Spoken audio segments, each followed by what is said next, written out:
welcome back to another episode of the Tetracast. This is RPG Site's weekly podcast where we get the site staff together to talk about our favorite genre of video games.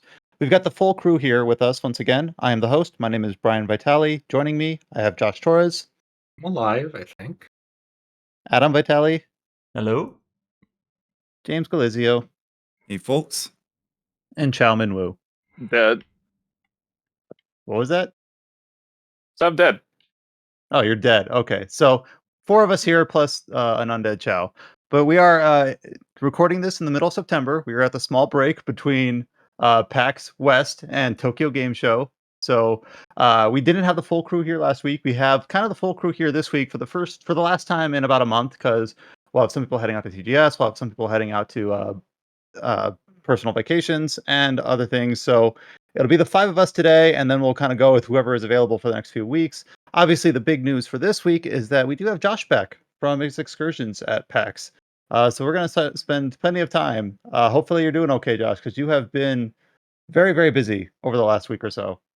Yeah, I've actually been feeling okay. I'm kind of surprised, like I haven't, knock on wood, I don't get sick or anything, but I haven't been feeling sick after PAX, which I don't know, surprises me, I guess. But yeah, I mean, I just wanted to get as much as I could done this week, and I think but the majority, if not all of it, is pretty much done. I just wanted to. My thought process was I want to get all of this out just in case I get sick later. There, yeah, I'd rather do all this typing and writing and transcribing when you're not feeling like garbage.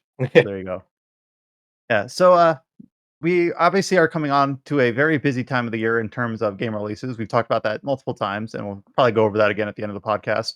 We had 2 games last week that had released that we could have talked about, but we weren't in a place to be ready to talk about them quite yet. One of those is Visions of Mana, that released, of course, at the end of August. Cullen wrote the review for us. We called out his review for RPGsite.net last week. Adam and I had been playing through the game, but we were both just not far enough in to really speak to it. So we punted that to this week. And then the other game that released around the same time, of course, was Gundam Breaker 4, which we didn't have anyone on last week's podcast that could speak to that. So we kind of also punted that one. So those are going to be the 2 games we're going to be talking about this week. Then we'll go into basically regaling all the news, interviews, interesting details out of PAX. And then we'll wrap up with the normal news slate. Obviously, this is the week after a Nintendo Direct, so not as much of a bombshell as it was last week. We had a lot to cover, or 2 weeks ago, whenever that was. But we'll start out with Visions of Mana. I have not yet completed it, but I'm like 30 hours in, and I think I'm in like the home stretch. But Adam has completed it. So I know, Adam, I saw you tweet a little bit about this game on your Twitter handle or X handle, whatever it is. I think I saw you also chatting in the Discord about it. Maybe I'll just hand it off to you first to talk about your time with Visions of Mana, because you have the history with the series that I don't have, and then obviously I'll just kind of ping pong my information off of you as someone who is new to the series and working through their way through the game. Okay, so I think the first thing to say about Visions of Mana is that it is very traditional in its like structure and its style and its scope. I've seen several reviews for the game calling it like comfort food or junk food or whatever, and I think those are fair because it's not going to surprise you in terms of like what it offers. It's a pretty straightforward plot, storyline, narrative. Not even just that, but just like progressing through the game is very traditional, very JRPG kind of stylings to that. So it's that sort of game. I'm not necessarily saying that's bad. It's just, if you're expecting something, more unique or more avant-garde, maybe not here. But playing through the game, how do I put this? It's been like 20 years since Dawn of Mana, right? Or feels like it, 18 years. And I know we had the Trials of Mana remake 4 or 5 years ago now. And this game is definitely like a big budget game relative to some of the more recent ones, or I should say the previous ones in the series. And this game looks great. Character models are a little bit, maybe they're stylized. They're maybe a little bit robotic in places, but like the color palette, the art style, the environments are honestly like really good. Cullen mentioned this in his review, kind of a sort of corny line, I'll admit, where he's like, I just stared at the skyboxes for a few minutes, and it's kind of like, yeah. But it's honestly a really good looking game in terms of like its environments. I really like I think it's like Arvet's pasture area is a really nice looking area. A lot of the forest, really good colors, a lot of greens and oranges and reds and purples and things like that. Combat itself, unfortunately, I do think it takes some time to really like get going in terms of taking off the training wheels, allowing you to like dive really deep into the systems, into the mechanics. Cullen in his review even mentioned like he was actually sort of surprised how long the game basically leaves you with only 2 elemental vessels and 3 characters. So like you can't even experiment too much with that for quite a big chunk of time at the beginning of the game. But I do think it does eventually come into form. It just takes a little longer to get there when you start. Oh, when you it's go ahead. It's traditional in the sense where it takes like 10 hours, 15 hours to get good. There you go. It's just Yeah, like so PS2 eventually you have your 5 characters, you have eventually you get 8 elemental vessels, and then at that point you can like, okay, let's try out these different classes, these different abilities, mix and match however you want. And even then, I think it doesn't even really like unlock all of the mechanics until you get to like right near the end of the game, near the post game. Where you are, Brian, have you gotten to the point where you've like mastered a class yet, or no? No, I was going to ask about that. I didn't know if I was missing something. So yes, I'm at the point in the game where I have all 8 elemental vessels, and I've had all 8 for a while. I'm basically at the point where you have like the world is our oyster, go around, revisit places. You've got all your classes and characters and elements available to you.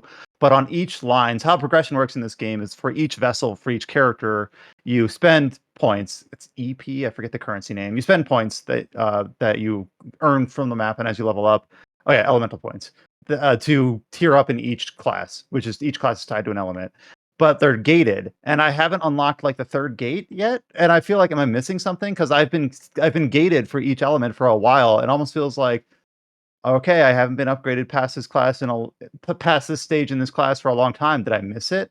I could argue, being devil's advocate, like, oh, okay, they're doing this to kind of encourage you to try out a different class to have some variety. But if you have a build that you really like, and it's like, well, I can only get the first 5 nodes or whatever because I haven't unlocked the last set, and feel like I'm nearing the end game. I don't. It just feels kind of like not quite level loaded for me. I guess I'll phrase it that way. No, I agree. And once you actually master a class, the game actually unlocks a new system.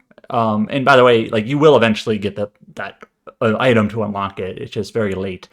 And once you do master a class, you then basically get the ability to like multi-class in a way where you can take abilities from one class and kind of apply it. How it works is you apply it to your neutral class. So what that means is you can master a few of the classes and then kind of pick and choose which abilities you want to like apply to your main class, and you can do this for each character.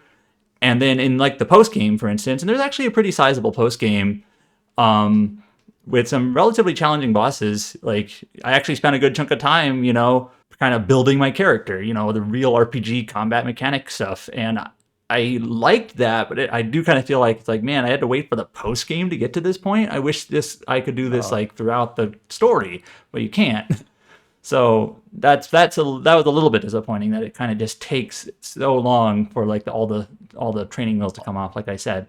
Well, I think certain games can frame themselves in that way and be successful. Like it's a different style of game in many respects, but like Grand Blue Fantasy Relink is kind of like that, where the story is training wheels, and then at that point the game begins, so to speak. This game is also sort of like mechanically framed like that, but in other ways isn't framed in a good way to support that. Yeah, it's interesting to be like near the end of the story, and it's like you said, a traditional story. It's comfort food. And then, like, once you get to the post game, I don't know if I'm going to have motivation to be like, okay, I'm really invested to keep playing this, or if I'm going to be like, nope, I saw credits, I'm done. I don't know where I'm going to land, on which side of that fence I'm going to land on at this point. But like, it's kind of one of those things where it's like, I always feel kind of bad when I go to like review a game, and like it's fine. It's not great. It's not bad. Like it's good. It's fine. But yeah, it's not going to surprise. It's not going to blow your mind. I will say though, you talked about Colin's corny line about looking at skyboxes or whatever. Yeah, maybe a little bit corny, but that's kind of what the game the game kind of evokes that a little bit in terms of the way just the story is presented and the characters are presented. And I will say when you first see the mana tree, spoilers, eventually you see a mana tree in this game. Like the vista there, I will say I did stop and pause, but not for a minute, for like 3 seconds. Like, wow, that looks really pretty, and then I moved on. But like the environments of this game are a highlight, and that seems like kind of a weird, very specific thing to highlight. Like that game, it has great environments. It just seems like It is the first thing that weird comes to put mind on. for me, to be honest. Yeah, So I do wish though. I feel like the dungeons in this game, like obviously there's the open world space. No, I shouldn't say open world, the zones, whatever you want to call them. They're also just kind of like fine. They have enough verticality to them to have a little bit of light platforming. They have different enemies in different locations. They have enough different like variety in the types of environments they're conveying. But the dungeon areas, they're not that many, and they're all like hyper linear. They're like kind of that Octopath thing where it's like, and Octopath's not the first one to do this. It's the first one that just comes to my mind, where it's like, oh, there's a very short dead end over there. I bet there's a treasure chest waiting. Oh, yep, there it is. I better grab that and then move to the main path. Like, I wish the dungeons were more. Here's a central location. You can go this way or this way, and they loop back on themselves. Like some sort of more like lock and key sort of style to them. I'm not yeah, sure the best way to even the describe that. dungeons in the game that have mechanics, you kind of just like apply the mechanics in In the order a you very run into obvious them. order. Like there's the Earth dungeon area where you have like the golem, but it's basically just like activate the golem and do the thing, and then activate the next golem and do the next thing. Or the light dungeon where you have those little light paths, but it's just kind of like activate the paths as you meet them, and you pretty much just go through it in sequence. You don't really have to Yep. think. Same thing with the Archives Dark Dungeon with the shade elemental. You kind of just activate the shade like icons in the order you come across them, right? So they are Yeah, it's like even though there are mechanics, they're linear. So if Tales of Berseria is a 0 in terms of dungeon design, and your favorite Zelda game is a 10, I'm not going to choose one because people have a different one. This is like a 3 or a 4. Like they're not great. They're not. There's been worse, but they're fine. They look pretty, but they're not engaging in that Like a way. really interesting meter system or gauge system. It's like this is this end and this is this end. I have a question for you. I saw Colin play this game, and I remember he like explored this whole town, and there's like blue check marks as hell on like where all the collectibles are. But when he finds all the collectibles, there's just like shitty items like candy and stuff. Like Chow, I actually talked about this a little bit last week, and last week we had like a little 10-minute like primer conversation. We didn't really talk about it in depth. But I said that a lot of the chests in this game are like, it almost reminds me, and it feels like a weird game to evoke, but I'm going to do it anyway. Like a Final Fantasy 16, where no matter what's in the chest, you're not excited by it. You're like, oh, it's another chocolate bar. I have 40 Is there of a those. difficulty selection at the beginning of this game?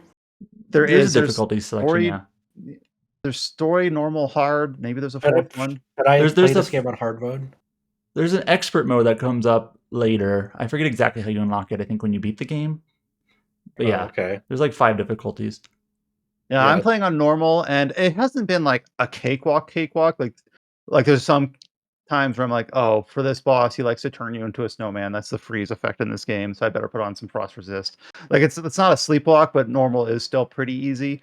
It's one of those things. Like whenever I think about like a chest having like a lot of consumable items, I'm like, oh, okay, is that more valuable? Like if you're in hard mode, for example, when items, the value of items might be higher because you might be limited on resources.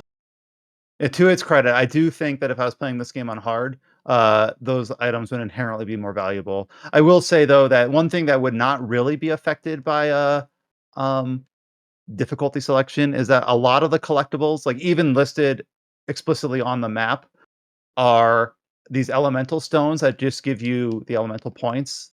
Basically, you go to a stone, you press a button, you get points that you use to upgrade that class, and it's like 5 per, and there's like 8 of these per map, and it just feels like it's not the worst in the world, but it just feels a little bit uninspired. Like, oh, if you explore a map, I get more EXP to level up my class, and there's like a few hundred of these throughout the game. You just go to a stone, you press a button, you get some points. Go to a stone, press a button, get some points. Where I guess that's one of those things where it's like it's not exciting, but it is still kind of useful, not like a chocolate bar in normal mode or something like that. But yeah, other than that, like all the chests and things, I do actually kind of like that none of them are missable. They're all marked on the map. Uh, it does kind of really depending on how your brain works. It's like, oh, I can't go on to the next area. I haven't grabbed all the treasure chests yet, or whatever. So it does kind of like make you really kind of explore the corners of the map. It's got that base, just checklist, collect all the things. Must fill bars, yeah. And then because the environments are pretty well rendered and the verticality in the open spaces are pretty good. Like it's enough motivation to explore the maps and kind of get to see all the artistry put into them. So in that sense, it's one of the strengths of the game in that way. So last week I was talking about story, and if you played Final Fantasy X or if you played Tales of Symphonia, like it's that type of story. And I remember last week what I said is I was like, okay, this is fine, I guess, but I'm waiting for the other shoe to drop. I'm waiting for it to I think I said subvert me, but not necessarily subvert me. I'm just like, what is this going to do that's maybe cool or interesting or unique or, something for me to latch onto. And now that I've beaten the game, I have seen the other shoe, or however this analogy works, and basically having to do with the villain of the game, which I won't spoil. But none of this, basically the villain and the conflict that arises, which basically how villains usually work, how the conflict arises that basically pushes the story and the narrative along, I honestly didn't care that much. It just it's like, oh, whatever. It's just this again. Okay. Sorry, I don't have a whole lot of great things to say about the narrative stuff. It's just kind of, it's very done before. It's like, I've seen this before. This isn't unique. This is probably not going to stick with me. So I was going to say, there's a trope of all mana games that the mana tree always gets cut down in every game. Does that happen? Doesn't get cut down. I will spoil it. Does not get cut down. Oh, okay. Oh, okay. So, but I mean, it just, I don't know. I guess I'm waiting for this game to go on discount because I'm already playing other things like Space Marine 2 and Astrobot. So I think I'm at the point where I'm just like, I think I'm okay with waiting for a discount. And it's also just like, it's kind of weird also because like I kind of feel a tiny bit bummed about I don't know where, if I play this game, I know I'm gonna enjoy it, and I'm definitely gonna play it before our end of the year discussions and everything. But a tiny part of me is where the Mana series after the weird, unceremonious, sudden shutdown of the studio that made this game. Where does it go from here? It's hard to really I don't know if I don't know if I could even if they consider the numbers a success. I guess I don't know if they do. It's where does the Mana series go from here? Is this a proper revitalization of the series? Is it back now? Are they gonna do they have faith again in the series? It's just it's kind of a weird flux for me. I don't know what to make of it, really. There are a few moments in the story, a few individual scenes that I was a fan of. Brian, have you seen the scenes when you return to Tiania yet? No, I don't. Okay, think so. There's a couple of scenes there that I think are nice. And they're a little bit different than Tales of Symphonia or Final Fantasy X. But just individual small little pieces. But overall, the story, narrative, villain, conflict, it's not really the highlight. Not for me anyway. I was gonna ask, for someone who's new to the series, what was that Legend of Mana remaster that came out a few years ago? Is that one of the? It's not it's Secret, then Trials. It's sort of like the fourth game. Legend of Mana is interesting because it's unlike most Mana games. It's actually kind of it's kind of a mix between Mana and SaGa-ish format, but it's not really either. But it's a cool game. It's one of the most unique in the series. It might be my favorite, honestly. But it's not quote unquote mainline for whatever. It's not traditional. It's not. Okay. I mean, I don't. It's not. It doesn't really matter what is mainline and what is a spin-off in the Mana series. Like, it's like I'm trying to think. It's like, have any of them been like directly connected? I don't think so. I don't think so either. The only one that's Yeah. directly connected is the spin-off. It's like Heroes of Mana and Trials of Mana. Like those two are connected. Oh yeah, I have okay. played Heroes of. It's Mana. That's how they pronounce it. Oh yeah, we joked on the last week of podcast when you voted up, at least in English, Val's voice actor goes, "Visions of Mana," and I always think in my head Mana, not Mana. I don't know what game. Every game pronounces it differently, so I don't think either is more correct than the other. But Mana, I just think is like very Americanized. Anyways, I have played Heroes of Mana, but I don't remember anything about it. I played it. That's the that's like the RTS DS game. Yeah, it is. I played it. It's a prequel to Trials of Mana, so you get to use like characters like what is his name? Golden Knight Loki, which is Doran's father in that game. So it has like some backstories of those characters if you care for it, but I don't think it's interesting enough on its own. Yeah, it's not really something that's like it's not a mandatory thing or anything. It's not something that like you would actively seek out. Josh was talking about like how the success potentially of this game, but I know like Famitsu sales are lower than Trials of Mana Remake, and also I think like the Steam concurrency numbers are also lower. I think Trials of Mana was around like 12,000 and this is around 7,000. I haven't checked recently. I do think Trials of Mana had the advantage of sort of being like, this is a remake of a legendary Super Famicom RPG that was never released in English before, and you can finally play it. And I know there was the collection of Mana earlier, but like now, I don't know, it feels like, I guess there's a chance that people played that and maybe were like either satisfied or didn't care too much about it and like, well, I won't play Visions then. Or, it's just not as interesting of a release, a new one. There's also the very absence of a Switch release also for this game as well, which you definitely would have helped. Yeah, I'm going to be honest. They probably should have delayed this until Switch 2.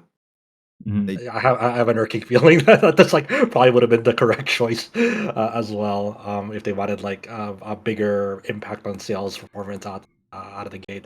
Like I'm sure it'll probably eventually come to a Switch successor, but it would have really helped if it was like a simultaneous thing with all the other releases. Because obviously it's easy to say this now that we have like hindsight is 2020, but like, based on like the current lineup of games that we have right now and like what's to come, like it probably would have been better to like delay this to like closer to like whenever a Switch successor is coming out, potentially next year, because it wouldn't have really been to like maybe not to a less crowded release period, plus just having that backing of like being on that Switch successor platform. But it's a tough thing to really schedule out, especially in advance, and it's also, it's probably one of those things that was very, very complicated behind the scenes because of like, well, we don't really want to keep the studio like that much longer. Yeah, apparently. Well, we were also talking about earlier before the fall schedule started filling in. We were talking about like Square Enix's year this year in terms of like what is Square Enix's biggest release, and they have a lot of releases coming out. But none of them are. We were actually wondering: is Visions of Mana the biggest one? Like, obviously, there's Fantasian, there's Romancing Saga 2, there's a handful of ports. But do we count ports? For the new releases. Yeah. So it's like, that's actually what I'm thinking about. Is I'm thinking about like Square Enix's fiscal year in terms of like what are they hoping to like? What were they hoping? To like carry this year or not? I don't know. I mean, remember obviously they wanted FF7 Rebirth to carry this year for sure. Well, that was last fiscal year. Oh yeah, for last fiscal, that's last fiscal. But I mean, in terms of this current fiscal, Dawn Trail.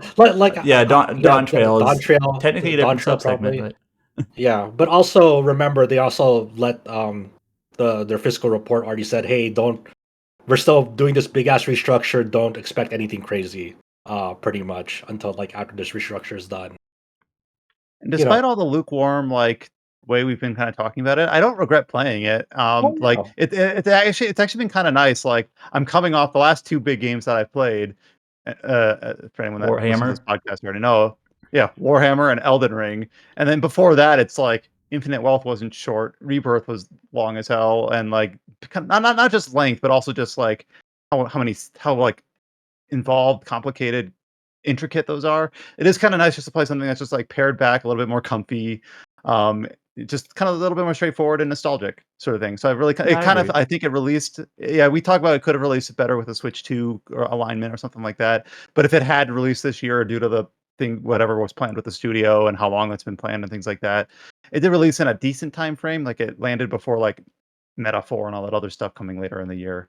Um, so, and then I do know I've seen a lot of people tweeting, "Oh, what's the name of the Mana series like head honcho?" I saw him retweeting a lot of people like user scores have been Which higher one? than critic scores, and Like Koichi uh, Ichi?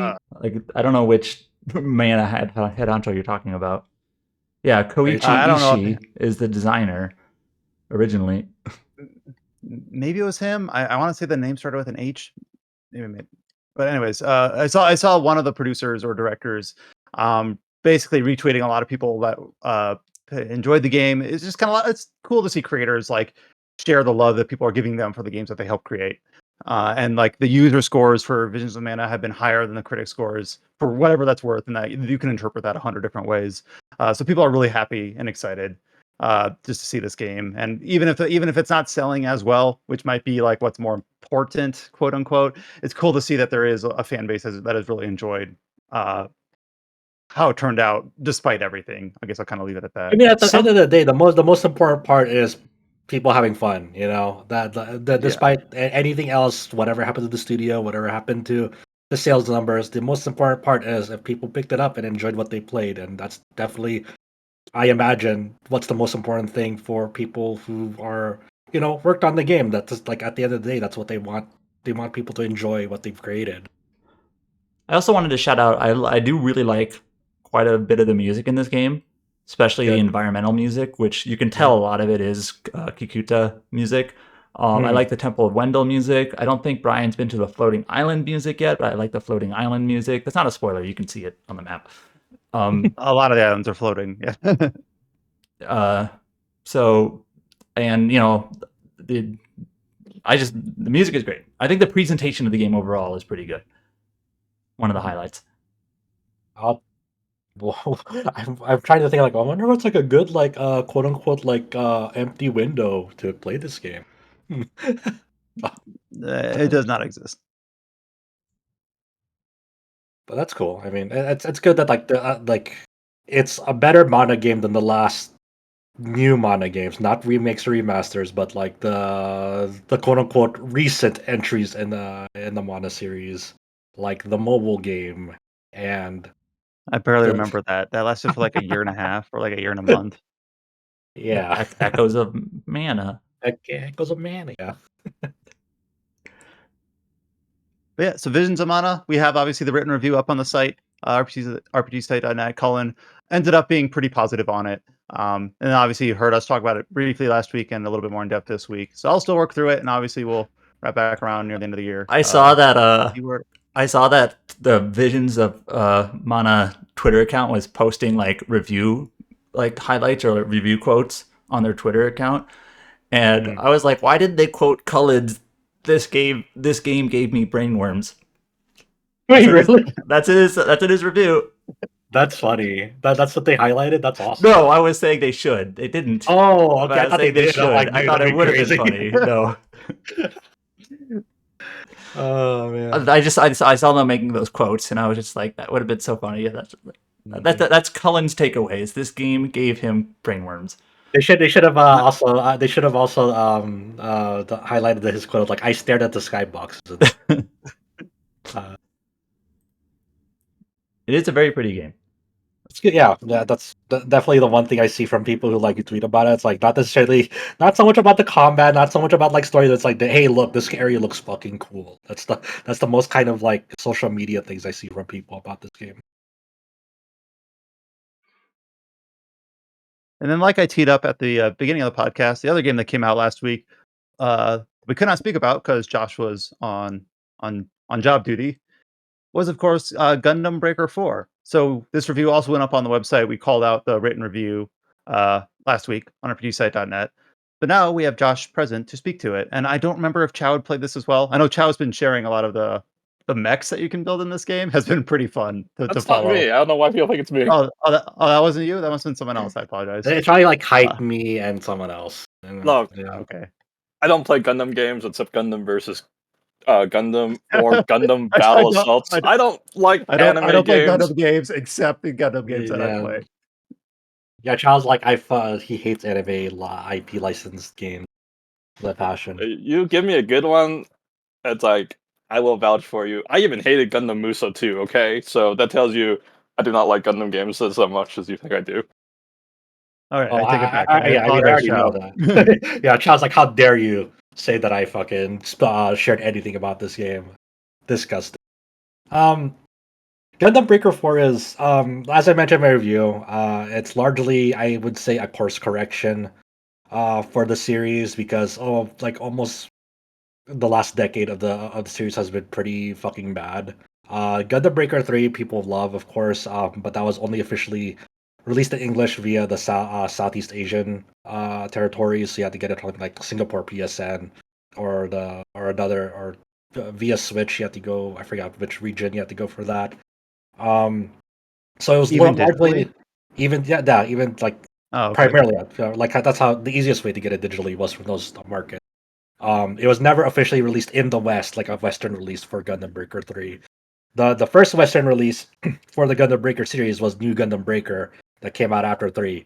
I gave that a 3 out of 10 on the site when it was review time for that, and I did it in a weekend.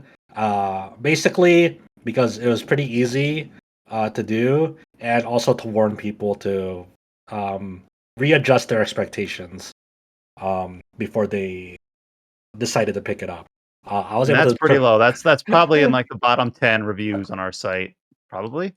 yeah. It's down there. It's not good. There the thing that gave it that score was like, hey, the customization is still good, just but a lot of everything else wasn't good about that.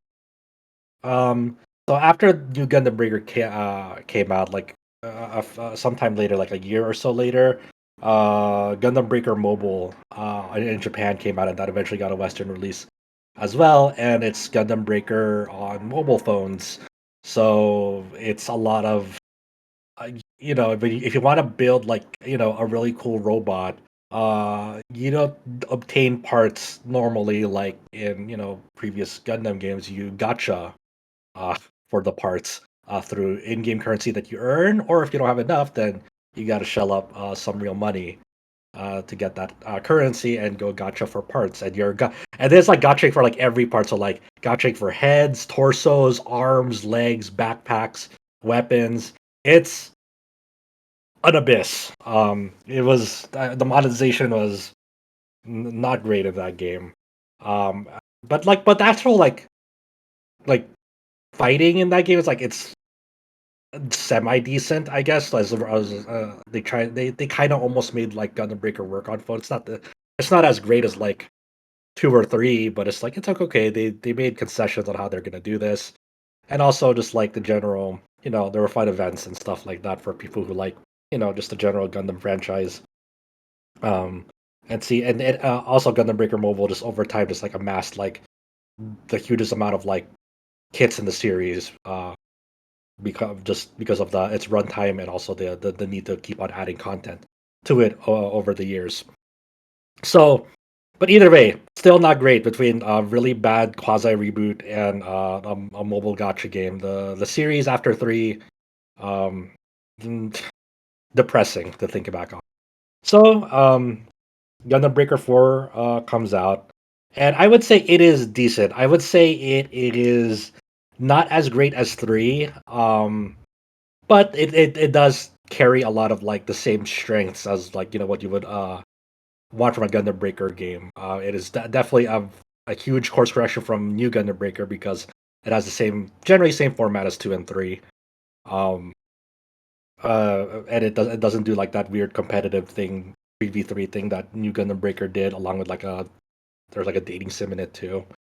Um, and the only the only thing that really bums me out about Gundam Breaker 4, just from the get go, is it has the same stage level design progression as Gundam Breaker Mobile, where um, in Gundam Breaker 4, every stage is pretty much you go into like the first area and then you beat up all the robots that come in waves. It's largely like a circular arena with, there's some differentiation of environments. Some is like in a city area, so it's like an volcano area. Some is like in a desert, like canyon area. But generally speaking, it's like a closed off environment. You can't travel too far around it. And you beat up the waves of robots. After that, you get transported immediately, automatically to the second area. You beat up waves of robots again. And then the third area will either have like a gigantic boss or like an enemy team um, that shows up at as the bosses of that stage, and that's it. And that's like the pretty much the level progression of every single stage in Gundam Breaker 4, which is very reminiscent of Gundam Breaker Mobile. Unlike in like 2 and 3, you actually had like a stage to like kind of move back and forth in, and like you actually like progress forward on your own. You go travel to the next zone, like just by going there, by going off like the progressing through a map and going to the next zone manually. So like it's not like for me, I like that sense of like progression through a stage, like spatial progression. I don't like just being the it feeling Like like the a sort of actual like an automated traversal rather arena. than just, Yeah, being shunted yeah, automatically from combat arena to combat arena. yeah. I would say that's like the biggest bummer about Gundam Breaker 4, because there's like no variation to that formula. The only variation, oddly enough, is in the Pac-Man collaboration stage in that game, where it's kind of a cool thing where you have like a maze, Pac-Man maze-like arena, and then all the enemies you can't harm them because they sort of like as the ghosts in Pac-Man, and you have to pick up like the pellets in the arena for them to be vulnerable for a short amount of time, so you can damage them um, during that time, and then it eventually warps you off to like face off this big giant golden Gundam. Um, which is whatever, but that was a fun like twist to it. I was like, oh, that's cool. Um, but other than that, it's like it retains a lot of like what makes the Gundam Breaker games like so good in terms of just like not just like the combat battle moment experience.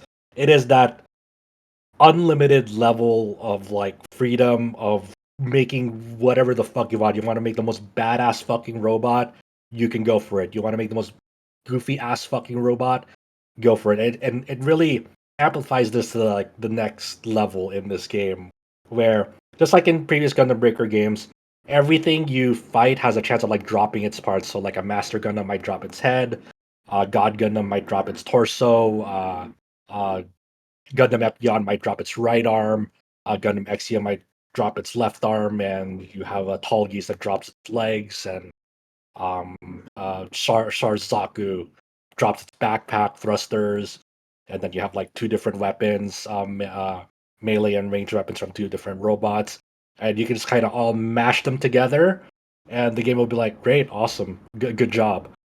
You can use this if you want, and the big thing about this game in terms of like what it does different from um previous Breaker games, just what are some new features in terms of the customization, is that you can have the left and right arms be different now. Usually they come in a set in previous Breaker games, but now because they have this whole um focus on like this new dual wielding mechanic in this game where you can like have like an axe and a saber on different arms, and then you use like the two face buttons to swing either your left arm or right arm weapon. They also went to the next step of like, hey, you can have different arms also on your robots, and even then, um, on the head, torso, arms, legs, and backpack, you can scale them to different sizes individually. So you can say, hey, this I want everything on this robot to be small except the head.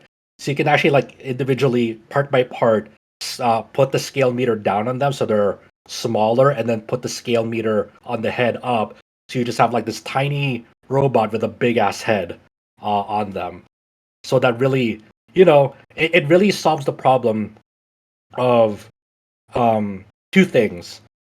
in the world of Gunpla, the plastic Gundam model kits, there's these different grades. You have high grade, master grade, and then there's like other grades that are like scaled to higher. But the main ones in this game that you can mess around is the high grade and the master grade.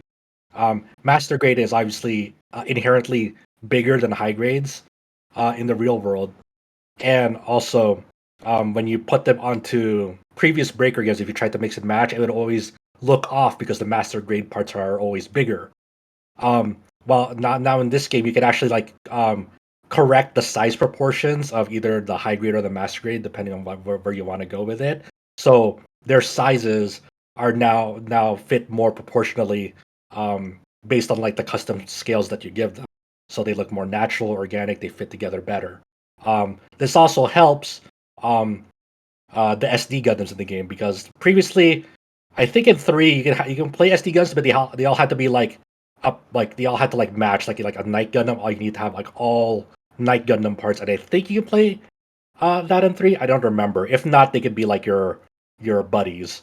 But in this one, you can mix and match SD Gundam parts with any grade whatsoever too. So if you wanted like create a robot that's like high grade master grade and SD Gundam parts, you can totally do that, and you can all scale them so they all look natural together. They all fit together. They all look cool and awesome. So this is purely aesthetic.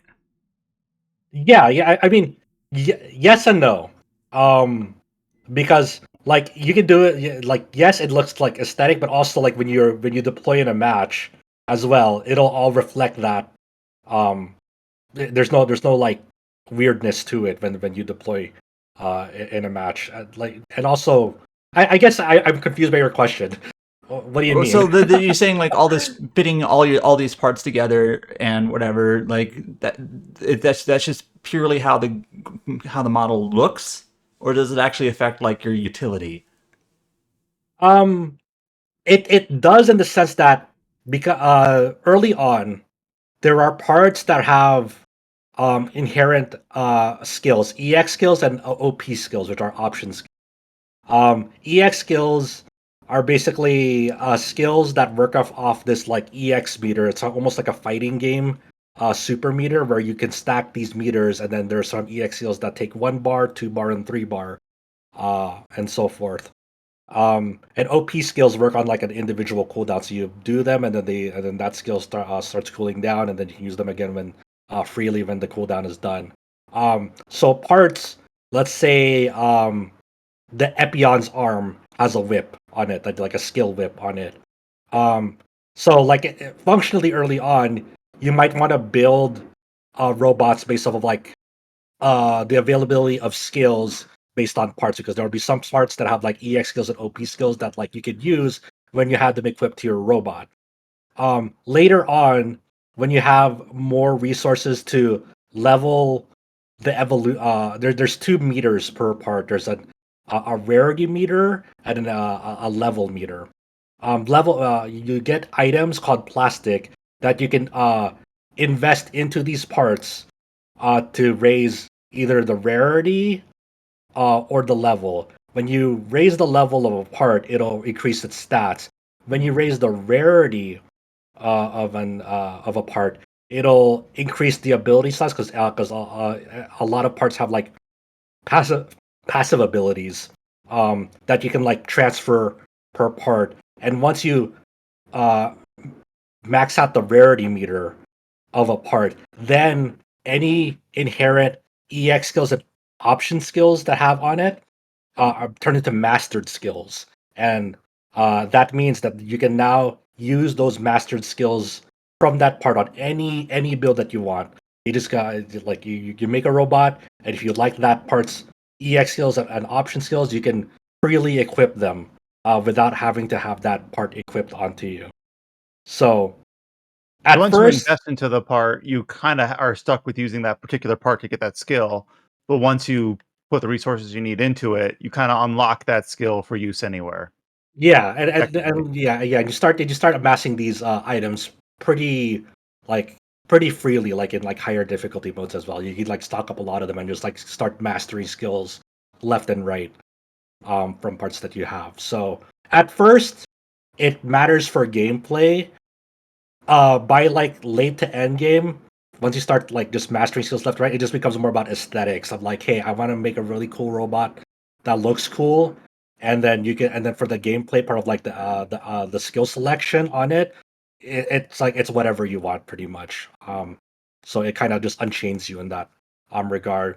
But there also is like different gameplay in terms of like how you move. Like for example, if you have like gun tanks legs, right? You're now moving with tank treads instead of like walking normally, which it's like as a difference in like how you move in combat. Obviously, it's not a big thing, but it's like it just looks cool whether you prefer traveling around like a tank or walking around like a normal bipedal robot. If you make all your parts tiny, are you harder to hit? No, no. I think you're scaling everything down to the minimum. Just being That's like a good. miniature Yeah. Gundam. Yeah, I don't know if it really does that, but I haven't really tried that either, but I don't think so. And then I alluded to it. I accidentally appropriated it to Chow, but it wasn't Chow. It was other people. There's just the way that the customization is implemented. People have been making all sorts of crazy designs for the different Yeah, mechs you can make in this game, and you like definitely. for some of them are pretty straightforward. Like, oh, it's Optimus Prime. I get it. And then some of them are like, it's a magic carp. It's like, oh, okay. Yeah. The how people have been making Pokemon in this game has been really fascinating. You also see some like Yu-Gi-Oh cards as well, like the 3 Egyptian gods. And you see like people are also really getting into the new diorama mode, which is a new feature in Gundam Breaker 4 as well, where you can like set up custom scenes. So in the game, it'll give you currency to in-game currency to not only buy new kits for parts, but also like diorama mode assets where like you can like get new landscapes, you can get like new props to put in your diorama, and you can pretty much just go to town like in diorama mode and like, hey, I want this scene in this certain landscape. I want to put these props here, and then for these you can put like custom designs, your own designs, or like other pre-built designs. Like, hey, I want to have like a normal Gundam here and the Gundam Xia here facing off against each other in this ruined landscape. And you can do that. You can have them like do action poses towards each other and add like explosion effects as well, and like different poses for them as they're facing off against each other, for as an example.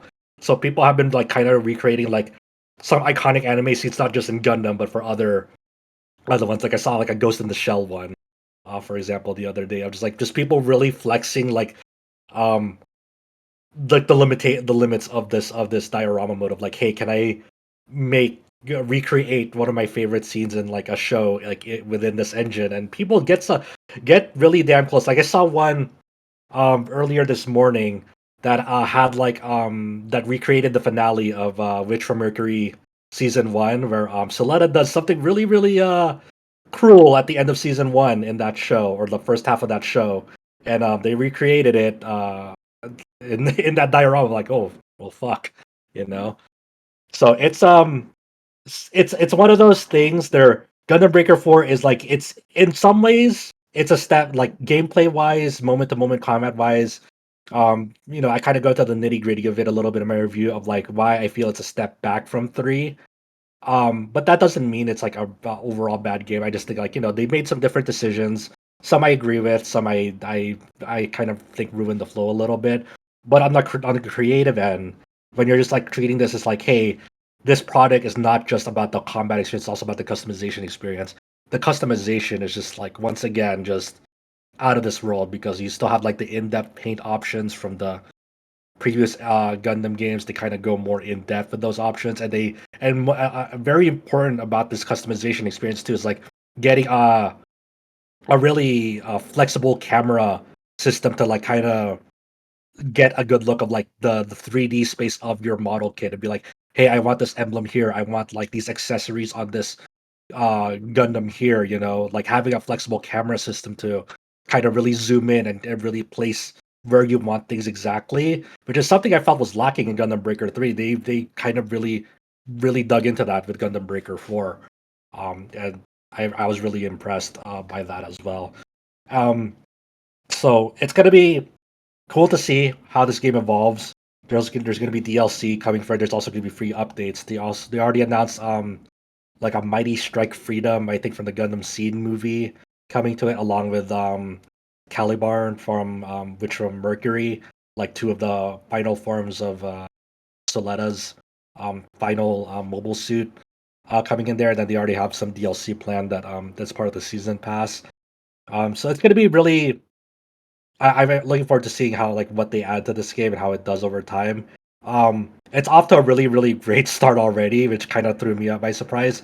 Like just by like Steam numbers, like in terms of like at its peak where it was like reaching like over 27,000 players concurrent within like the first weekend. But then also Japan, just like the console sales for Gundam Breaker 4 have been doing really good. It like topped the chart this week from all three versions. Like the Switch version sold at like almost 53,000 alone, just the Switch version.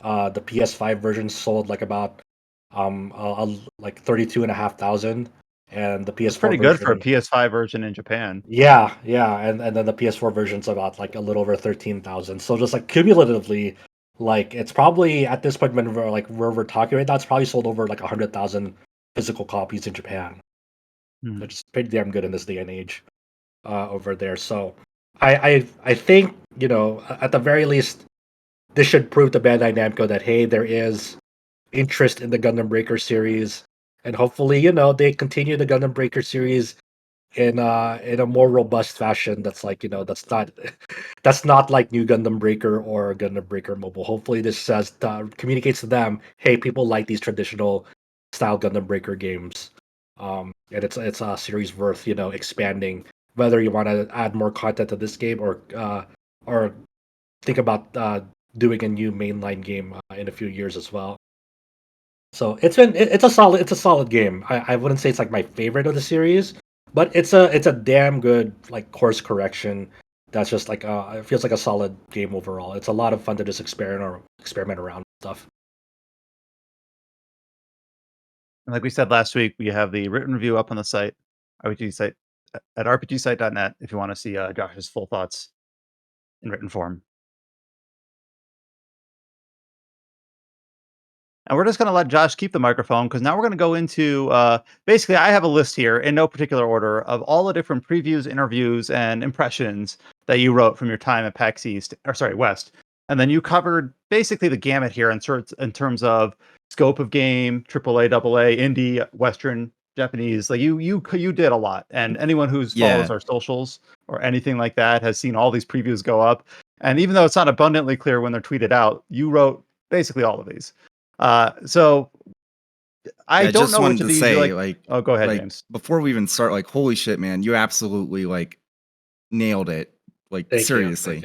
Yeah, it was a lot of work.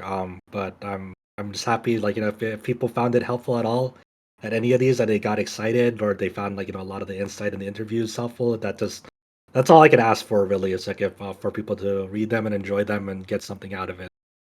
It means a And lot writing when you know.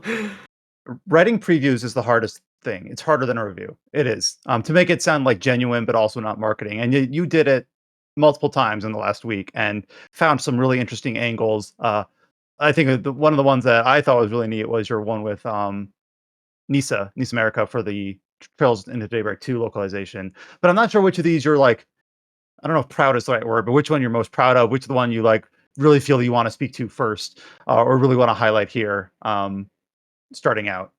I think the easiest way for me is just like kind of like a timeline of like when I saw these day by day. I won't like go into them in super detail, but it's like it's the easiest for me to That makes recount. sense.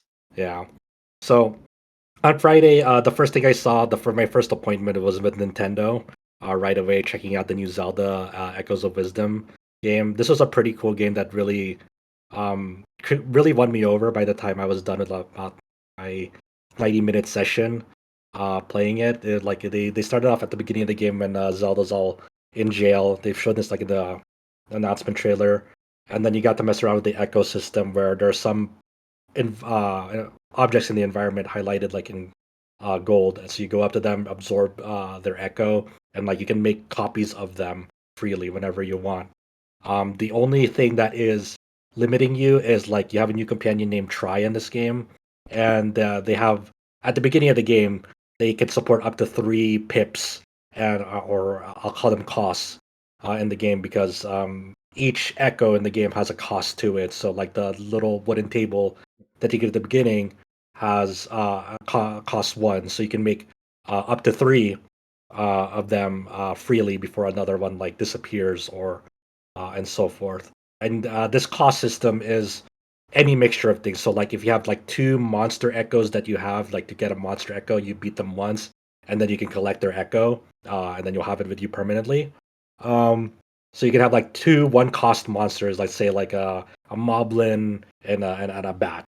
You can summon a moblin and a bat and a wooden table all at once because you have this maximum of 3 cost. And I think over the course of the game, you'll expand that upper limit to so you can like summon more things at once or summon more expensive things but more multiple um, of it. So it was a lot of fun like experimenting with that system.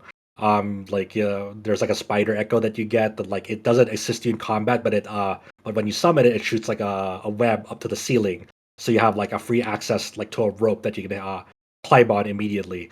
So that was like a really really valuable traversal tool that I found throughout portions of the game. They loaded us to like a save file that's a little bit past where the demo show floor stuff was, where we got to check out the still world section that was like highlighted in the most recent trailer for that game. So like the still world trailer is pretty much like everything's been frozen in it, and like a lot of like the environment has been broken up and debris and like everything's frozen in it. So you still encounter monsters in it that are like you can't get echoes of these monsters. They're kind of like the special mobs that you find in this still world thing, and then eventually we went into this dungeon after you maneuver throughout some stuff in the still world, and then you go into this dungeon. You learn the bind and reverse bond mechanics that was featured in previous trailers. The neat thing about this is you can also use these in combat as well. So you can have Zelda like indirectly support like monsters that like you summon. So for example, my awesome combo team that I found was this spear moblin that chucks spears on its own, and this rope snake, and like the rope snake was basically just like fodder to get the aggro of the monsters, while the spear moblin was like my archer at the back, just chucking spears at them. Um, and you can and then you can actually like use the bind skill to kind of like freeze monsters in place and move them around. So like say like your spear moblin is having a hard time like uh hitting them because they keep on moving. You can actually use like revert the bind feature, kind of hold them still and get them in the line of sight of that spear trajectory. So that was cool. Um, that was a lot of fun messing around with. So Echoes of Wisdom, um, really really like Yeah, everyone I know who's played the demo either at PAX or elsewhere have been really high on it. Yeah. And so did you do a whole, like, I'm just curious, you talked about being in the still world, but did you do much like overworld exploration in terms of like you can just pretty much go anywhere, do anything? No, because they didn't allow us to do that. So Okay. that's the part I wanted to do, but just for the purposes of the demo, it's a very like very narrow scope of the demo, so we didn't have access to open Because world I know stuff. a lot of 2D Zelda games, uh, once you kind of get access to a world map, you can kind of just go whichever way you want, and usually there's secrets and puzzles and whatnot Yeah, to they were find. alluding to that. They were saying Yeah. like once you get like through the intro stuff, you can pretty much go anywhere you want. Once the Mhm. like the world map, you get access to the world map. So I think they're still keeping up with that non-linear design of like, hey, once you get through the intro stuff, go wherever you please, tackle it in any order. That's what I think they're still going for here.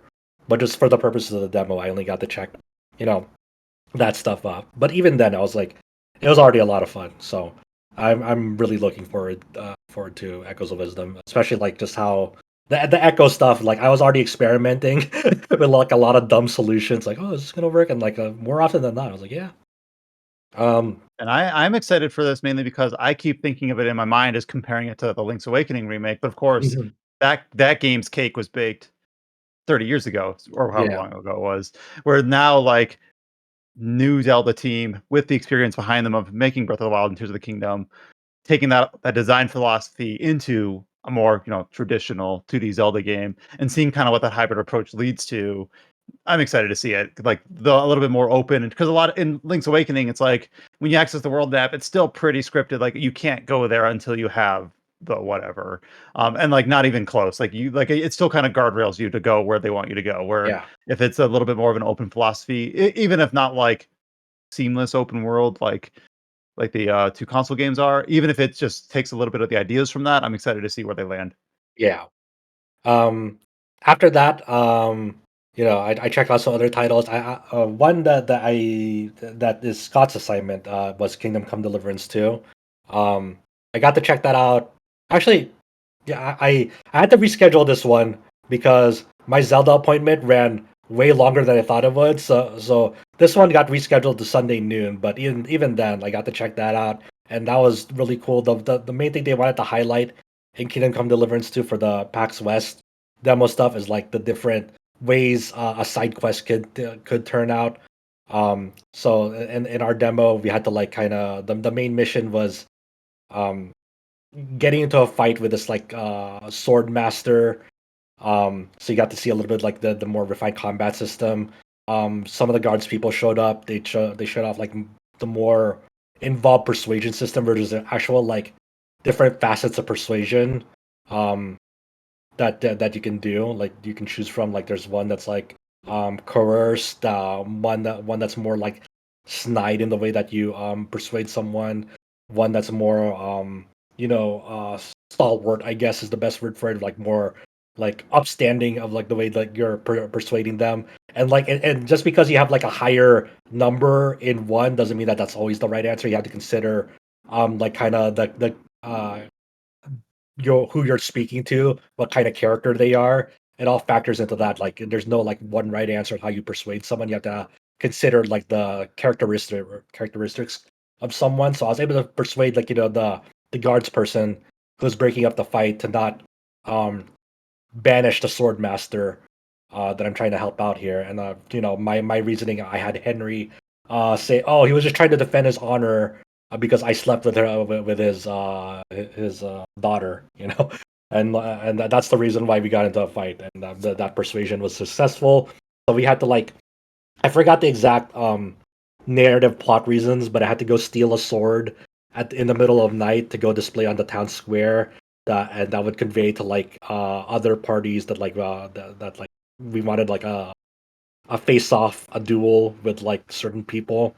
Um, it was, and then the person at Warhorse giving the demo said, they really didn't want you to stay silent during interactions with with what was going on, because how a totally different turnout for this quest is like if you stayed silent, they would have banished the sword master that you're helping altogether, and that would have like not been great for the demo that they were trying to show off, because that would take the side quest in a totally different direction, um, pretty much. So I got to check that out, but I didn't write up anything for it because Scott wanted to, so he'll write that up whenever he gets a chance to.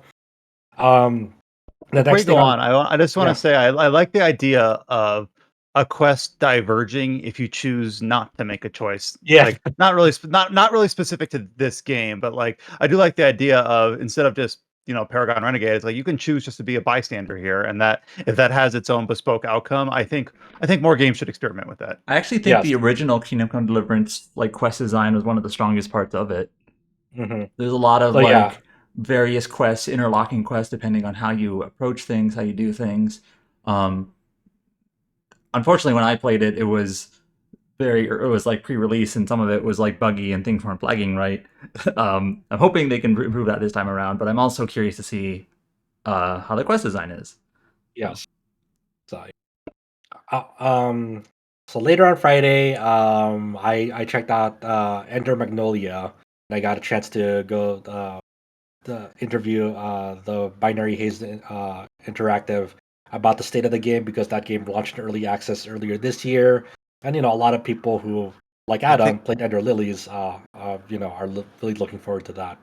I think the thing from that interview that fucked me up was, oh yeah, it's coming out in full release. Like they're aiming for like November or something. Yeah, they're It's saying like development will be done in November, though they aren't like committing to like a release date yet. But they expect November to be like when the development of it is done. They'll see like when they can schedule it from then on. So who knows? Who knows? It felt really good to play. I'll say that much. You play as this new protagonist named Lilac, and the main thing with this game is like you're summoning homunculi for like your offensive options. I kind of laid them all out in my preview plus interview of it, but I had like this big scythe wielding homunculi as like my main attack for the demo, and like I switched out like another homunculi that like shot out a big bullet for like one that like charged forward with a fist, and like that's all all inherent to like the player themselves, like how like throughout the game they're going to be collecting homunculi and different weapons for the homunculi. So like there's going to be a lot of switching out like your attacks and offensive options, and seeing what feels good for you. Well, that's how Ender Lilies was. I don't. They Mhm. weren't called homunculi. I think they were just like different spirits like with different phantoms abilities or something. Yeah. Mhm. Yeah, it feels like these homunculi are I guess more involved like than spirits. Like they're trying to characterize it like how those homunculi are like their own characters in the game. So it's like a less lonely experience. There's also going to just be other people in the game that are alive too, unlike Kinder Lilies. So, um, but in general, like I was curious to see like where they were at in development. What were some of the guiding philosophies that they had going into Ender Magnolia. So my interview is up now with Kobayashi-san about it, and that was pretty insightful. Um, the other one, the next up after that on Friday was I got a chance to sit down with James Ragg, the creative director of Dread Delusion. This was a really lengthy interview, but it was a really fun interview to do. It's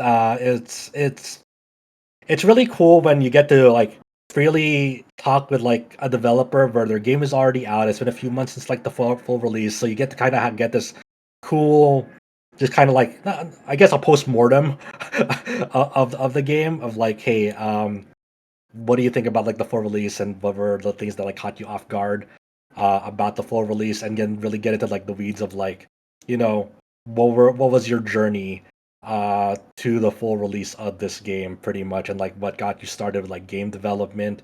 So because they don't have those restrictions anymore of like they don't have to be coy about like certain details of the game because it's not out yet, because the game's already out. They can now freely talk about like whatever the hell they want about that game, which is a really awesome conversation to have with Rag.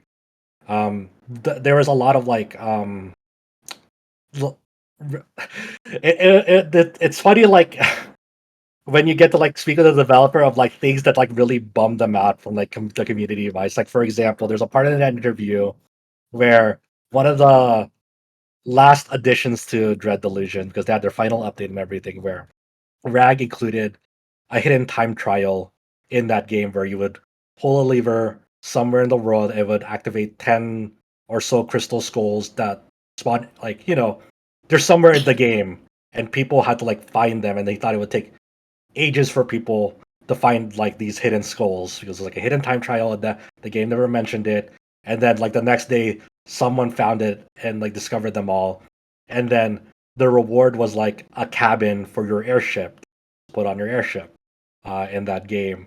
And then Rag was like, I thought it was cool to put a reward on that because usually like like old PS1 games like like they usually didn't have like item rewards for like discovering something cool. It was just like you discovered it because it was cool to find in those games. So at least for this one, I designed a cabin. It took me a day.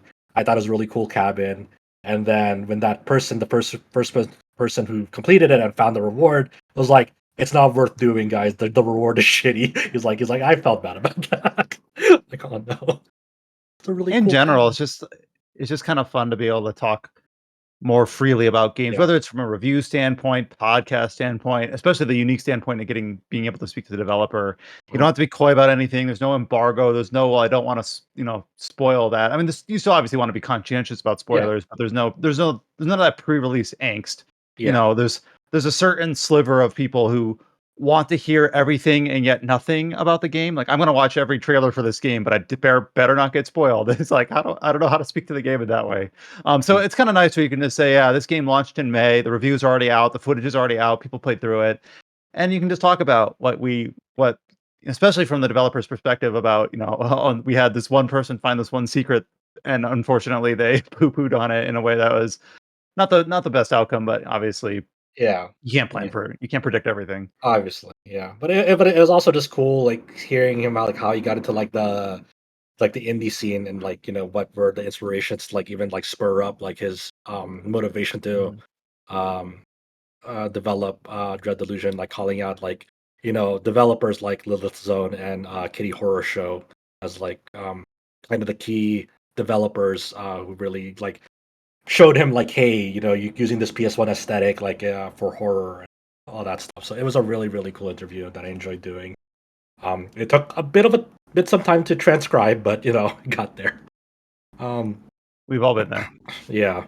The last appointment I had for Friday was with Nisa, and I got to check out Trails Through Daybreak 2's English version and Phantom Brave: The Lost Hero.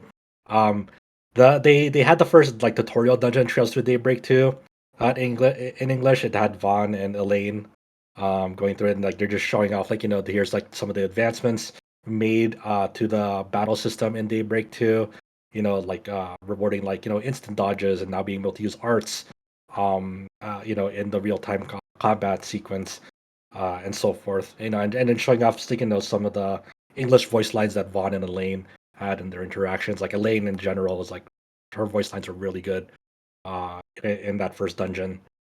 So, um, so there wasn't too much to like talk about in terms of like Daybreak 2's like gameplay wise because it's still the tutorial dungeon. You can't really, say much more than that. But what was really cool, and thank you to Nisa for letting me do this. But I was able to speak to Andrew Wallace, one of the localization editors that worked on Daybreak 1 and also working on Daybreak 2, and we got really into the nitty gritty of like the localization process of the Trails series in general because he's also a fan as well. So like he didn't work as a localization editor on Reverie, but but since Swin and Nadia and some other Reverie characters are coming back in Daybreak 2, he's talking about he really wanted to make sure that he got like the characterization and the voice of Swin and Nadia right.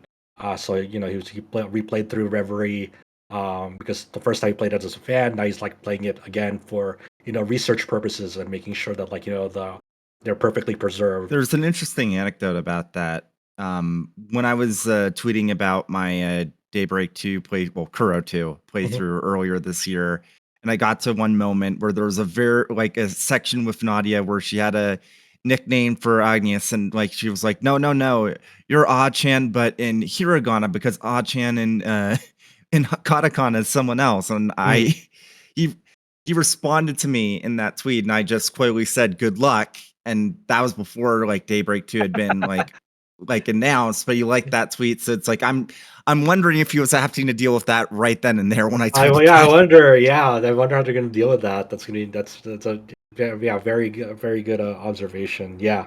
So yeah, they have a lot of interesting challenges, obviously with Daybreak 2's script because it's very just like in typical Trails fashion, it's very intertwining with like dealing with like recently introduced characters from the current arc, interacting with people who were introduced in previous arcs of Trails. And so forth. And you had that in Daybreak 1, but also more so in Daybreak 2.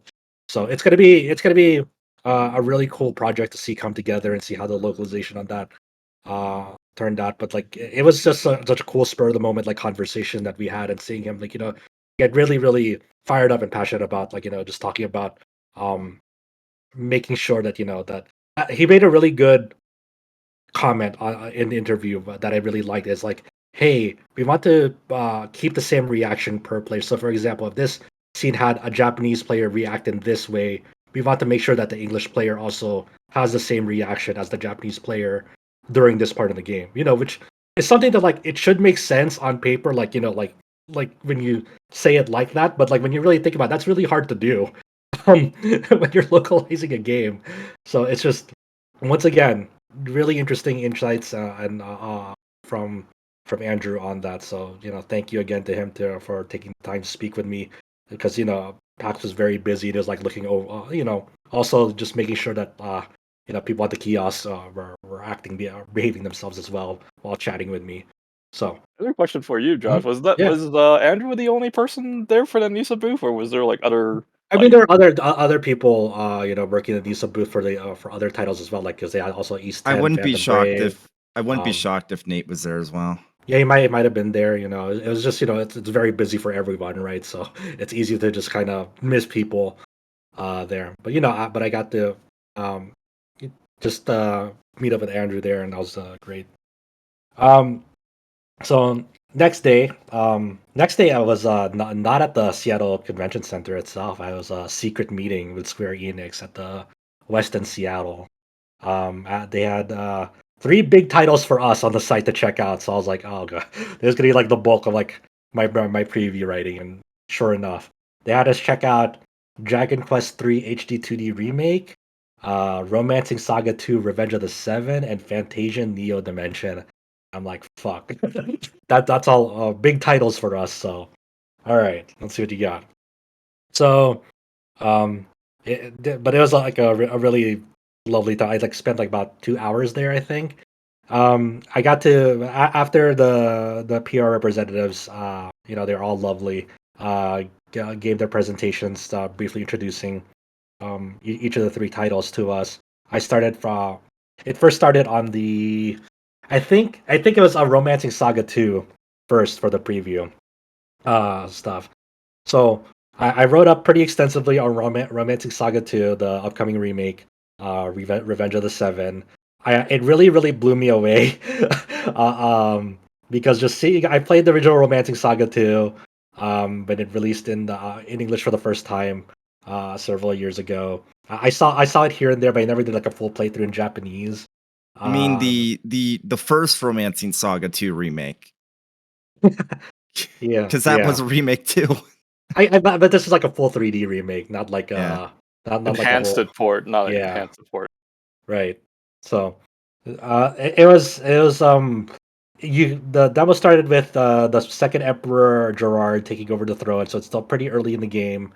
The first like tutorial area is like the Goblin incursion happening on Avalon, which is you're the ruler of, and the battle system is like it's very different, I'd say, than the original Romantic Saga 2, because the original Romantic Saga 2 had a round-based turn-based where like you kind of pick consecutive command options for your whole party, and then you'd see them all do it in sequence. While in in this Revenge of the Seven remake, it's all per character on the spot action. So like you press attack, do a sword attack with a character, they'll do it immediately instead of like the whole party doing their actions all at once. And this ties into like the new timeline turn order that they added, where since now like characters being able to perform their actions immediately, you can like plan for stuff like delays and stuns because you see an incoming enemy actions coming. So now you can actually like properly in advance, like do those actions and see how it affects the timeline on that. It also has like the weaknesses portrayed to the character, like how Octopath Traveler does it, where it has like the question mark boxes underneath the enemies. So like anytime like you reveal an enemy's weakness for the first time, like you do a bow attack on this crab and they're weak to it, you'll see it uncovered in one of those boxes, and then you'll know that like, hey, it has three other weaknesses. It might be weak to electricity, it might be weak to fire, it might be weak to greatsword. You just know that there has other weaknesses besides the bow attack. And then if you're attacking with someone that has a bow and arrow on that enemy, it'll show in your command menu which of your actions will deal weakness damage to it. It'll show weak by the action itself. So there's like no guesswork on like, hey, which of these actions are um, hitting the weakness of this enemy. Every time you hit a weakness, and every time you gain initiative in battle, like a preemptive attack, you fill up this overdrive bar. Once you fill up that overdrive bar, it does unified attacks like how recent SaGa entries have done it, where two characters at first will simultaneously attack, but then over time, as you progress in the game, more and more characters can join in on that unified attack. So everyone takes their turn all at once, doing a really, really big attack sequence with this unified attack. Um, it's also really cool, and I mentioned in my preview. Obviously, one of the big SaGa mechanic trademarks of that series is the glimmer system, where you can spontaneously like learn a new skill when you do an action on the spot. So in this entry, you actually see like the light bulb icon by skills that have the chance to glimmer something. So there's no more guesswork on like, hey, is there any more skills that I could glimmer off of like a sword attack, for example? If you do, that light bulb icon will be there. If you can't, if there's no more, you already exhausted that option, then the light bulb icon won't be there. So that's actually kind of significant, in my opinion. So that was it's very user friendly, I would say. You know, it kind of removes some of like the guesswork that SaGa is known for. Of like, hey, like some of these systems are kind of, I wouldn't say outdated, but I'd say it's like kind of more of a hassle. Like sometimes you kind of like you have to like look up a guide and see like, okay, what skills are glimmerable from this option? Did I learn all of them? Yes or no? Pretty much. It's a very And painful trial and error process. It's like yeah, it's purposely trying to hide information from you. yeah. So Yes, so I'm pretty late to like the SaGa. Like I wasn't there when most of the rest of you were playing SaGa games, but the few that I have played, there's usually at this point in time some sort of like community Reddit Google sheet where people is just like trying to like transcribe and share, like distill it all down anyway. Like, all right, this skill can become this or branch in this if you wield it in a single hand or two hand, and it's just like a communal like effort to try to just pull it all out of the game anyway. So it yeah, kind of makes sense just to say like, all right, you know, they're gonna do this. Let's just at least get them that icon to show, hey, there's something here. We're not gonna tell you how when you're gonna learn it, what it is, or how you're gonna learn it, but at least that way you're not like wondering or beating your head against the yeah. wall. So However they do it. after that, the initial tutorial section, you know, you can either go uh, fight one of the seven, like because one of the main antagonists in Romantic Saga 2 is called the seven heroes. So you can fight one of the seven right away, or you can go to the Goblin Hideaway and do that. So I went to the Goblin Hideaway to kind of get a sense of like the what the dungeons look like in this remake. You know, it's like a cavern area. Very typical stuff of like, hey, it's a fairly linear path where some branches are off to like treasure chests. You can actually like run by enemies if you want. Um, you know, I was pressed for time, so I was like, I'm not gonna fight every single battle here. So I got to, you know, run from away from enemies on the field whenever I could, if they allowed me to like get around them. Um, but and the actual boss battle against like the Goblin King, there's through like when that boss is like low on HP, some bosses will have like hazardous attacks, which you know are like upcoming big attacks coming from them that might you want to defend for, or like try to delay them out of it or stun them. And they'll have like a little hazard icon by their icon on the turn order timetable to see when exactly that's coming, so you can prepare countermeasures against that. I'm kind of interested to see how this game performs when it comes out, because it's always kind of like almost a hassle to for people to go check out a SaGa game. It definitely feels like they're positioning it as like they're definitely pushing it way more than they did for Emerald Beyond. And I Yeah, think that's because they feel 100%. like there's a possibility this will be a bit of a breakout for them. Yeah, I hope that is true. But like they definitely are positioning for like that, and from the few journalists that I spoke to as well when they were talking about Square Enix stuff, like they were really positive on Romancing Saga 2, despite it being their first time playing a Saga game. So hopefully, you know, I hope a lot of people get to check this out. I think this game's going to be really cool. Uh, that hands-on demo with the remake really impressed, but we'll see. there's still a lot of systems in the game that I didn't get to check out either. I didn't get to see the city development stuff. I didn't really get to like check out too much of like the different classes that like you can recruit. You got to do a little bit of that in the demo, but not enough time to really dig in and observe all of it. And I was just feeling, I was really caught off by like there's actually like cutscenes with like actual like obviously it's like fully voice acted and there's like camera choreography to like the cutscenes. It caught me off guard because Romantic Saga 2 is a very freeform game at a certain point when you get into it of like, hey, you can choose like your next emperor and then you can have like this custom party like go into like these scenarios that you can get into, and it's very player choice driven. So I'm really interested to see like how many more of those like directed cutscenes to implement in this game, because there's so much variability to what a player's options and actions can do in that game to shape the narrative, pretty much. So the full product of that will be really, really, really, really interesting to see, because Romantic Saga 2 is one hell of a game, even back in the day. So here's my question: where are you going to be playing first, Romancing Saga 2 or East 10? Because those come out the same day, don't they? Oh god, I don't know. It's a good question. I don't know. I have no idea. At least I don't have to guess what I'm playing. Yeah. After that, I got to check out Fantasian Neo Dimension. It's the Fantasian that we all love, except it looks really, really good in 4K. The handcrafted dioramas look really, really crisp. You get jump scared by the voices?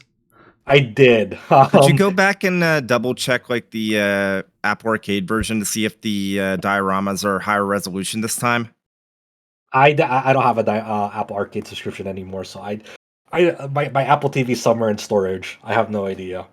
But the reason I ask is I like have 4K that was screenshots on the preview if you want to take a look at that, but and do comparisons on that, because they give us 4K screenshots of the assets, and you know that was very comparable to what I saw. But the main thing that the main new thing that they haven't announced that we got to check out of this preview is like there's a battle music selector where either in the options or in battle you can change like the battle music of select Final Fantasy titles, and off of memory these are like the selections you can do. It's like Final Fantasy 14 Dawn Trail, FF14 Endwalker, FF7 Rebirth, FF7 Remake, FF Pixel Remaster, and then FF16. That was like the exact order too, I remember. And then underneath 16 is like random. That's an interesting selection. Like I can kind of get why they would have the FF14 stuff, because it is like the developers behind this port specifically are Creative Studio 3. So, but the rest of that stuff, it's interesting. Yeah, when you say Pixel Remaster, do you mean just the original game? No, that's what the selection is. FF Pixel Remaster. That's all it says on it. So, but like, is it just Pixel Remaster 1 and not 2, 3, 4, 5, 6? No, yeah. It's just that's the only option. It's just that one option, FF Pixel Remaster. So I could maybe understand. So I do think this is a little bit strange. I could maybe understand it if it was like the earlier Final Fantasy games, because it's the same composer, Uematsu. Especially 6. Like, yeah, especially 6, yeah. But if it's like... And I know he did the original Final Fantasy 7 compositions, but not the remake compositions. And Final Fantasy 16 he had nothing to do with. That's just really weird to me. Yeah, I understand it from like what they're doing, because when they're marketing Fantasian Neo Dimension, Square Enix is really pushing Sakaguchi's name. He's the father of Final Fantasy, you know, and then like to honor his legacy. They're basically treating this as an unofficial Final Fantasy game, which I guess it sort of is in that sense. Yeah, but it's but at the end of the day, it's developed by Mistwalker and is under his own studio. So it's like I have mixed feelings on it, because Fantasian's OST already is fucking awesome too. But like if you want like a mix up on like, hey, there's sometimes dimension battles can get pretty lengthy, and carrying the same BGM for lengthy dimension battles can get old. I'll admit. So for that, in that respect, like mixing it up with FF tunes for longer dimension battles, I get it, you know. So it's ultimately like not an inoffensive addition. It's not like doing any harm actively to the base product. It's still you still get Fantasian out of it. It's just like it was just kind of like a weird, odd decision that caught me off guard. But it's okay. And like Adam said earlier, even though we knew there was going to be voice acting in this game anyway, the demo started with Leo, Kina, and Cheryl getting to Ancient Hill and meeting up with Tan again. Before they travel through and battle the Golem boss in Ancient Hill. But like when they meet up with Tan, a cutscene starts where like the soldiers pursuing them catch up to them. So like Leo is like the first to like say something, and like he had a voice, and I was like, oh yeah, there's voice acting. That's right. Like I had to like kind of do like it like kind of like woke me up a little. Does he Like, sound there's voice like acting. what you imagined he would sound like? No, but it's okay. He still sounded great. It's just like it just wasn't what it wasn't my internal voice. Not to what spoil did you anything, but I hear? wonder how they'll handle Amnesiac Leo and pre-Amnesiac Leo. Yeah. So Okay, so what did you hear? Did you hear the Japanese voices or the English voices? English. It's English voices for this demo. Yeah. I see. So I wonder how many people that tried that demo had already played Fantasian, or if you might have been the only one. I have no idea. I'm sure there's at least a few people. I have to imagine. I can't be the only one. That'd be depressing if I was the only one. So yeah, I mean, Fantasian still, is is a fantastic game, and that hands-on demo continues to solidify that. So that was Is cool there a to see. release date or not yet? Not yet. It's still sometime in winter 2024. They haven't committed to a release date yet, which is sort of odd, but maybe they'll announce it at TGS, maybe? well, Square Enix has releases in August, September, October, and November. So it's like December makes sense, I guess. Yeah, I mean... Someone sent me a DM asking me, "Am I doing a metaphor guide?" I said, "I have no interest in playing that game. I'm gonna play Fantasian instead." Yeah, maybe the right option. Who knows? Metaphor also, we've talked about it in previous podcasts based on James's previews and everything else we see. Yeah. That game looks like it's going to be pretty both dense and broad in terms of what you can do in it. So Yeah. guiding gonna that be sounds like a hell. lot of work. Yes. Thank you for mentioning that. Let's see. The last title we got to check out was Dragon Quest III HD 2D Remake. It was different from what Adam saw. The main thing that they showed off that's new and expanded in this remake is the monster arena. In previous Dragon Quest III games, the monster arena was a fairly basic activity that you could partake in. It was part of the casino. You could just bid gold on monsters duking it out and get some gold for guessing right, pretty much. That was a good way to just get gold in general. In this one, it's more like it's more expanded like Dragon Quest VIII, I believe, and throughout the world there's be like friendly, non-hostile monsters that you can rescue, and then the rescued monsters that you do pick up go to this monster arena, and you can have 3v3 monster battles where you don't have direct control over the monsters that you have in your party. Like you can set up the party composition, but for the actual battle commands, you have to use the tactics menu. Like if you were having party members automate their turn, where like you have like tactics like go all out, spend all your mana, or fight wisely, or if it's a healing monster, focus on healing, and then the AI will decide what moves the monsters will do in battle. So you take on waves of monsters, and if your party of 3 emerges, they're victorious after it, you'll get some gold, you'll get some items, and you'll get equipment out of it. And then as you're building up your party of monsters, they have levels, you can level them up. They also have like skill ability lists that they have new moves to learn. So it's looking to be a fairly robust system that they're adding to Dragon Quest III when it comes to monster arenas. So it was a really cool surprise. Like, oh shit, they're really making this like an activity that you could potentially sink hours in. It's a People totally forget optional that activity. Dragon Quest V had monster recruiting too. Yeah. I was gonna ask, like, is this, as someone who's only played 11 and a few of the spin-offs, is this something that is borrowed or like being transplanted from another Dragon Quest game that originally came out after 3? A handful of it's games more- have it, but Yeah. the implementation's always a little different. Yeah, this one's like I guess the closest implementation is something you'd find like either in Dragon Quest VIII or like in a Dragon Quest Monsters game. Those are probably the closest comparisons for this. But I said, monster arenas are always a little bit different per game. So, but this one is like it's really expanded upon from the original release of Dragon Quest III for sure.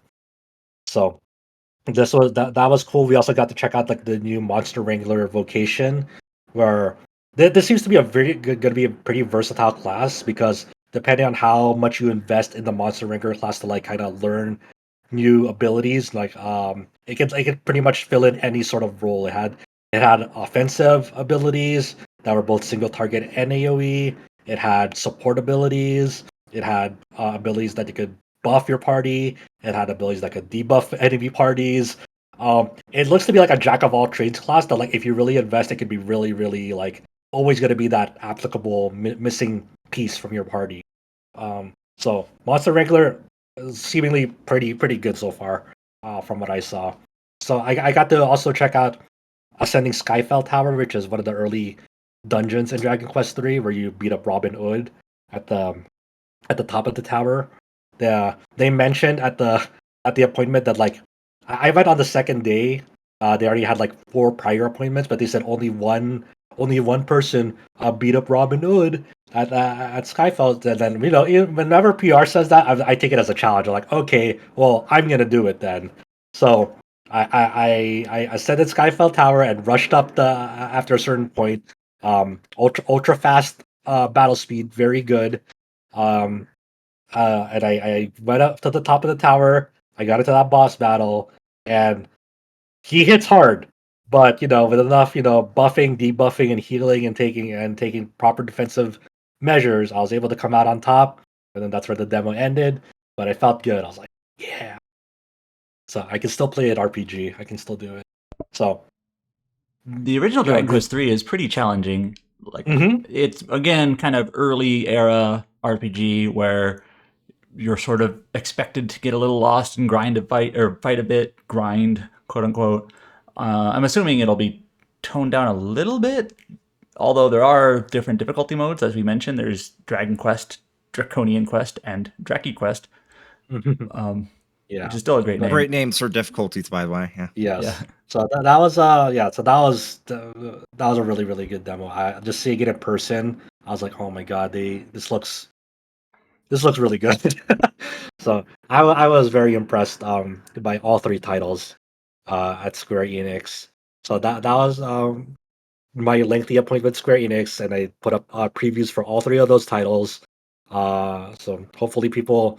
It seems like people generally enjoyed those previews and got something out of it, which that I was happy to hear that. People seem to like those. Um, let's see. After that, I actually it's not relevant to our site, but I got to check out the Slitterhead, the new like action horror game. Oh, really? Yeah, yeah. Um, it feels more fun to play than like what you might expect just like only looking at it. It was actually a pretty fun game to play. They have like this parry mechanic in the game where when a monster's about to attack you, you get like a directional like on the screen you'll have like this directional circle coming at you, and you have to tilt your right stick to the direction of the incoming enemy attack to parry them, and then that's when you get your strikes in. And if you parry enough times, like successfully, it's like a somewhat tight window too, so it feels gratifying to pull off.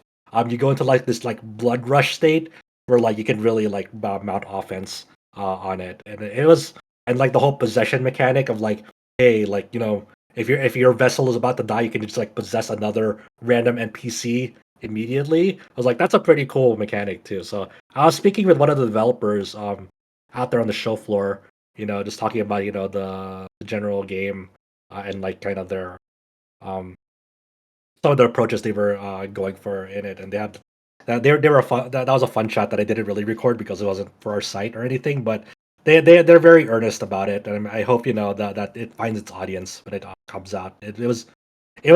It caught me off guard. I wasn't really expecting much out of it, but it was actually pretty cool. It has that B horror movie Endgame like vibe and feel to it. It's not like something that's like super super polished, but it does have like that like kind of good kind of jank of like It's doing some cool systems with the controls that it's working with. So I don't know. When I heard you describe this game, I was thinking the third birthday.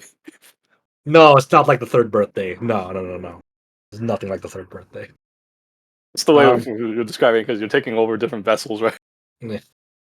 There's it's not like that.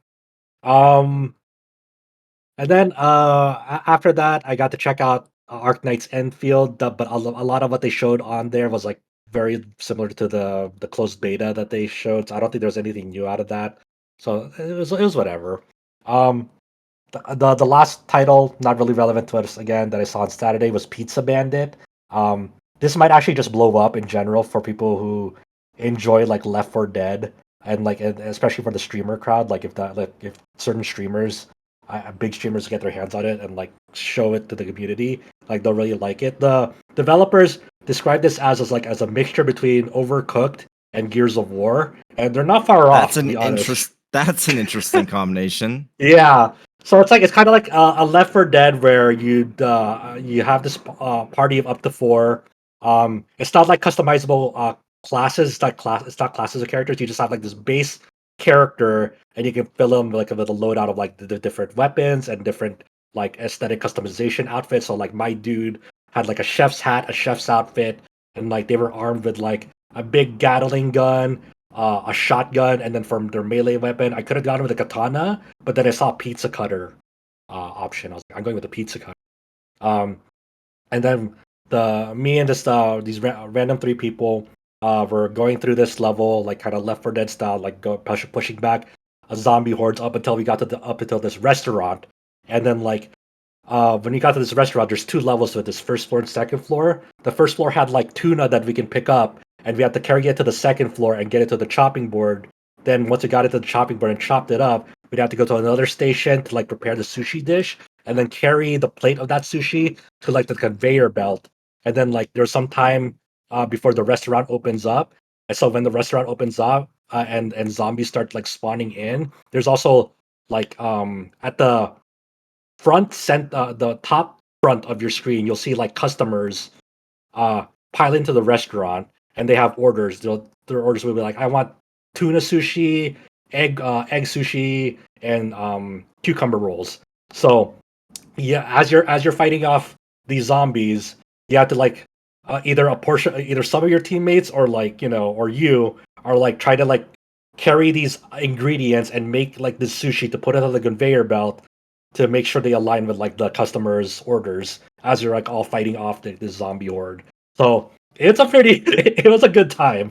Not gonna lie, when you said Overcooked and Gears of War, I was like, no way. And then you described that, I'm like, nah, actually, not wrong. Yeah, it sounds absurd on paper, but in action, it's like, oh, you know what? They're not wrong. So it was pretty absurd. Sunday, final day. My body is still alive. I don't know how at this point, but my body's still alive. Um, the first thing I checked out on Sunday was Playism's booth. I got to check out 6 titles plus an interview, so this is a pretty big one. The 6 titles they had there were, I'm trying to think of the order: Homura Hime, Metal Bringer, Nitro Express, Outrider Mako, Million Depth, and Haruka Beyond the Stars. Out of the 6 of those, the most RPG of them is Haruka Beyond the Stars, but it's pretty far off of the 2026 release date, so it's still fairly early. Like they don't have like all the systems finalized and in place and polished yet. They have something interesting, but it's still fairly early.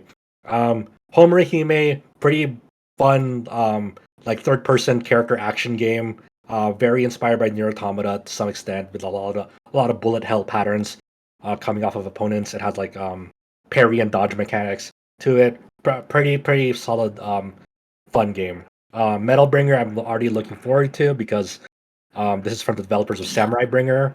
Samurai Bringer was a really cool like voxel-based like isometric samurai game with like very customizable with like move sets and weapon sets. So this one like lets you customize a character that can like pilot a mech. Has damage numbers and a lot of numbers flying off the screen. Let's see. Nitro Express was really cool. There's a side scroller shooter where I got to like you have this armory that like you can pile up primary and secondary weapons with, and then you go do the stage. Really, really nice pixel art to it. A lot of it is like positioning your character to make sure that they're not going to get hit by bullets. You have a dodge roll that has a lot of iframes. My loadout for the test demo that they had was like an auto shotgun and a big laser cannon. This is a really cool game. I definitely want to pick up the full game once it comes out. Outrider Mako, it's kind of like a top view action game.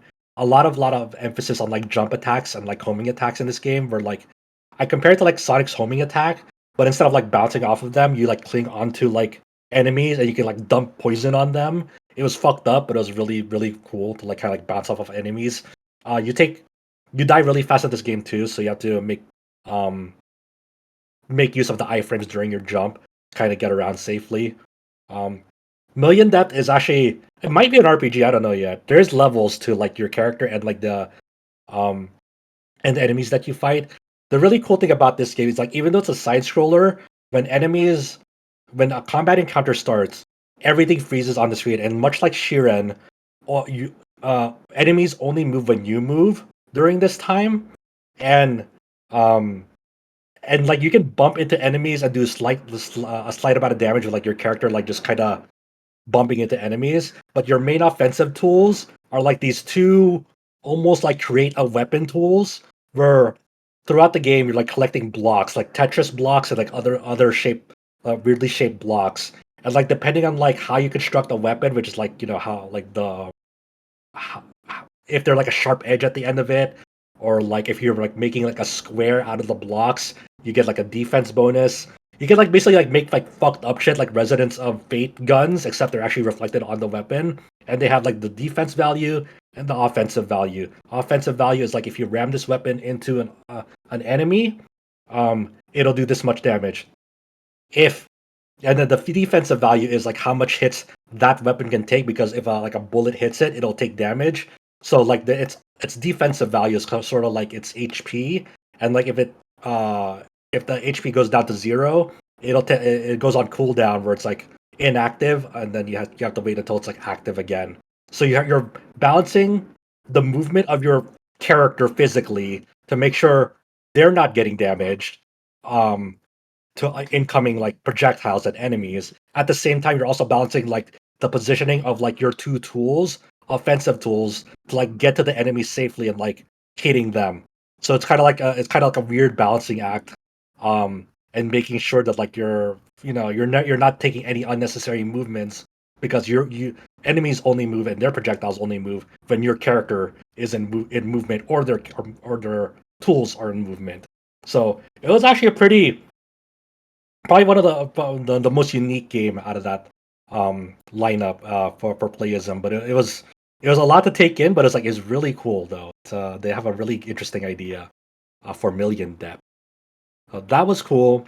Then I got to sit down with Mizutani-san, the executive producer of Playism, and you can read my full interview with him. And we got to this is a really cool interview because it's not about a particular game or anything. It's about the state of the Japanese indie development scene over the years and the rise of Steam in Japan. And like getting to pick his brain as insights over like why do you think that like Steam has rose in popularity so much in Japan over recent years? Because just like even within the last decade, Steam was relatively not really known in Japan over there. So just seeing wh- why he thought Steam exploded in Japan, what really helped contribute to it, and also in general, like kind of the ongoing struggles of um, Japanese indie development, especially these days. I made a comparison of like in recent reports, especially in the West, there's been reports of smaller publishers having trouble finding like a publishing partner with like is that the same over in Japan as well? Like what's the state of the Japanese industry in that market? Are they feeling those effects as well? Getting his insight on that. So this was a really really cool interview for people who just like the Japanese indie scene, and I also gave him the opportunity to shout out other events like lesser known events that people might not know of in Japan. He like gave two excellent events that he thought were really really helpful for indie developers. So a really awesome interview. And shout outs to Mizutani-san and all of Playism for giving me the opportunity to do that, because I think that's really valuable for people in general. Just kind of get a perspective on that sort of stuff. Sort of like smaller industries that people don't necessarily have at the front of mind at any given time. Yeah, that one Um, I'm gonna bookmark that interview because it just like you said, it's not targeting. Even though Playism had specific titles they're championing at their booth, the conversation that you had was just a little bit more generic about different paradigms that are affecting the global gaming market, not just Japan, not just in the West, mhm. but affecting each region just differently due to the history Yeah. and the unique circumstances in each area. So I'm gonna Mhm. definitely bookmark that to give it a look see later. Then other than that, just wrapping up. I checked out a few more titles like Path of Exile 2. And also the last thing I saw at the stage that we talked about not too long ago at a Gamescom was Echoes of Mistralia. That's still like I think that title's still far out to like a 2026 full release, I believe.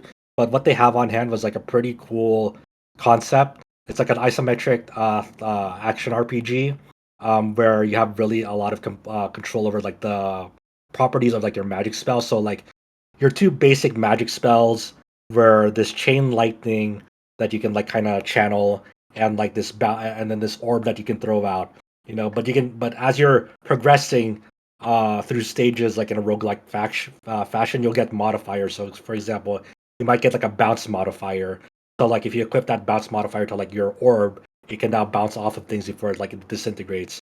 And then you'll get like other modifiers like a trail of fire, for example. So you can equip that to either like the orb or the chain lightning, and then like whenever you throw out these things, they'll leave a trail of fire behind them, which will inflict burn damage to anything over them.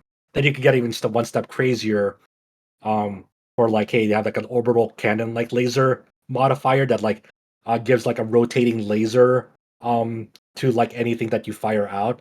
So if you equip like the bounce um and the trail of fire and the orbital laser modifiers all on like the orb that you throw out, then like that orb will be look fucking crazy, because as it's like traveling, it's leaving a trail of fire and it's bouncing off of things. And while and each projectile has like a rotating laser cannon on it. And like it's also cool because like the way that like the modifiers behave can change depending on like how the order that you put them into it. So for example, if you put like the orbital cannon like at the second branch instead of the first branch of like the orb spell, the way that it's like modifying the spell is different. So it might be like yeah, it might be something like hey, the lasers are spotting like within the center of the orb itself. But if it's like if you're attaching it onto something that's already detached from it, then those orbital laser cannon things are like they spawn outside of the orb itself then, because it's modifying off of like a different modification, I guess is the best way to put it. It sounds crazy in concept, but it seems to be really really versatile the way that you're trying to like do this magic crafting system, which seemed to be like a really popular system from their previous game before this. So that was cool. I might put something up for that. I don't know yet. I've been kind of taking it easy after all these things for PAX West, and I might circle back and do that as a last. But that was pretty much the bulk of like my PAX West trip and what I've been doing there. Just thank you to everyone who's checked out my stuff and got something helpful out of it. Yeah. Yeah, and basically, if you go to rpgsite.net right now and look at the first or second page of most recent articles, all of those previews and interviews are the result of Josh's work over the last week and a half. So going into it, planning all the scheduling, obviously executing on the long weekend that you were there, and then obviously coming back and immediately having to synthesize it all, transcribe your interviews, and get it all written up. So excellent. And with that, we'll go into the news section here. A relatively quiet week for news, though a few things here that are going to be following up on announcements from the Nintendo Direct, and obviously as we head into late September and October for upcoming games. So, in no particular order, one of the games that we obviously talked about when it was announced with the Nintendo Direct is the newest game in the Atelier series, Atelier Yumia, the Alchemist of Memories and the Envisioned Land. So obviously we had the announcement trailer with the Nintendo Direct. There was the way that the trailer was framed. We weren't sure if it was maybe an action RPG or what exactly it was, but obviously we got more details from Gust and from Koei Tecmo after that announcement. We got a first trailer, which is like a true introduction to the game, cinematics, art, and combat, as well as a 10-minute first look gameplay with the developers, including just some explanation of the systems, the story premise, and then just some actual gameplay of the game, not cut up into trailer format. Obviously, I think as someone who has not played the series, the animations and cinematography, it really kind of shows that this game has a significant amount of budget behind it compared to the previous games, and I believe the developers on record saying that they've had a little bit more resources to work with due to the success of the more recent entries in the series. The premise of the game is that alchemy is banned in the world that Yumia resides in, and they're trying to find histories of an ancient civilization and why it was banned. And I don't know. I guess when Did I you know that mention James the covered a release lot- date? March 21st of next March year. So 21st, I think okay. I think as of right now, yeah, thank you, Adam, for keeping me on track. I think as of right now, that's like the furthest out for 2025 that we know of for release dates. But yeah, releasing worldwide on all platforms on March 21st, Including I, Xbox. I guess it's worth emphasizing. Yeah, for the first time in like the franchise history, they said it's for Xbox Series and Xbox One. I hope it does well for them. I hopefully it does well. Yeah, Microsoft yeah. needs a win sometimes, okay? So I mean, the everything about Yumia, like it's pretty impressive the way that they're marketing this and having like a true worldwide release, simultaneous release, and just I mean, it's not the first time that Yeah. they've done a full worldwide release. Ryza 3 had one, and I just I hope the translation's in a better shape at launch yeah. this time around.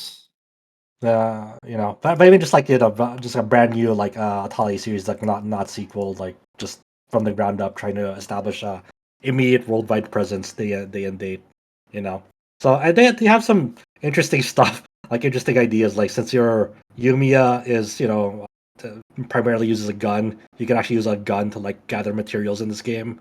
Just shoot at stuff and get the materials back. There's Use on-field alchemy to make new synthesis. bullets. Yeah, there's on-field synthesis. You can craft new bullets.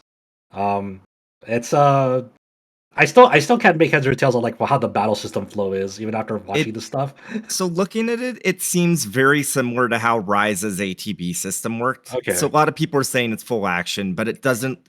It looks more like a Final Fantasy VII remake type deal where there's like actions you have to you have real time combat, and then once you have the real time combat down, then you can use your actions. Which technically, the way that the Ryza games worked was already kind of like that because you had like an actual action combo, and then that you would like build up as you like rose your ATB level and stuff like that. So when I said that it looked like it was like an extension of the Ryza battle system, it seems like that's the case. Just like maybe some more differences. I don't know. I'll be at TGS later this month, and I'm sure I'll be able to play it. So Yeah, let us know. I'll report on how it feels to me. I guess next month. I'm super excited for it. This is kind of like my the most anticipated game I see for 2025. I don't know what else is there in store yet. It's also funny that, like, just sort of from a Japanese seiyuu perspective, like they have like they have Koyasu and Kuroda as like the two like already like established villains coming into this game. It's like I it's think kind the of most funny. funniest thing is they have a shy girl and it's voiced by the same voice actress as Bochi. Oh yeah. Mhm. Oh man, she's gotta get typecast. I feel bad. No, it's fine. She's very talented. I mean, people are gonna. She's not just gonna get typecasted to that, but it's we'll see. It's kind of. I don't know. Like, would you say like Ryza 3 has like this Ryza series in general has like now established like a worldwide audience for Atelier more than ever? Like, do you think that like do you think they're able to like capitalize on like, hey, these are not just Ryza fans, these are like Atelier series fans now. Like, hopefully they're able to break out of that mold instead of just like, hey, like hopefully the fan base they established with Ryza only doesn't just stick with Ryza. Hopefully they're willing to like give the wider Atelier series. There's a possibility that this game maybe doesn't do as well as they hope, but then they're just going to hit the emergency button and be like, here's Ryza 4. Yeah, hopefully that's not the case. Like And that they're random Atelier Ooh. Sophie too. Yeah. I that think was that Yumia there's Ryza crossover. Yeah, I'm sure they'll have like a pre-order outfit where it's like put Yumia and Ryza's outfit from Ryza 1, 2, and 3, or maybe it's like a digital deluxe edition or something. Knowing Gus and knowing Koei Tecmo, that's inevitable. That's not even just like that feels like it's a shit. That's like the free space in the bingo card. Yeah. Yeah, and there's also some like base building or house building like mechanics. They also are. they had that in Ryza 3. Okay. I didn't know if that was new or not. I was gonna say I have one more question. Anyways, for you. I just hope this doesn't come out within like a few weeks of Monster Hunter. Yeah, we'll see. What was your question, Chow? I was just gonna say how far behind was Ryza's 2 localization compared to like its Japanese release? Was it like at the same time or was it a It couple was a months couple behind? weeks. It was a couple weeks. Well, yeah, it was a couple. I think it was like 2 weeks. I know Ryza 1 was like a few months, and then Ryza 3 was day and date. Yeah, I remember like sitting talking about a podcast from like 3 years ago, 2 years ago. Like every single time it was closer and closer. And then Rise of 3, they got the worldwide. Oh, Yeah, but came a hopefully, long ways. hopefully the script is up to snuff right out the gate, Mm. because they can't have another Rise of 3. Like I have multiple friends who played the Rise of series but did not play Rise of 3 because they're like, okay, we got the game on release and the script was like so bad that they're like, okay, maybe I'll just wait to get it fixed, and they never return to it again because Yeah, they like, did eventually fix it, apparently, but it's like the fact they needed to be like hassled about that when it. I'm just That's not glad it good. got fixed. Yeah. Yeah, but that's not good that they had to get it fixed after the fact. You need to have it functioning at release day. We can't have this sort of shit.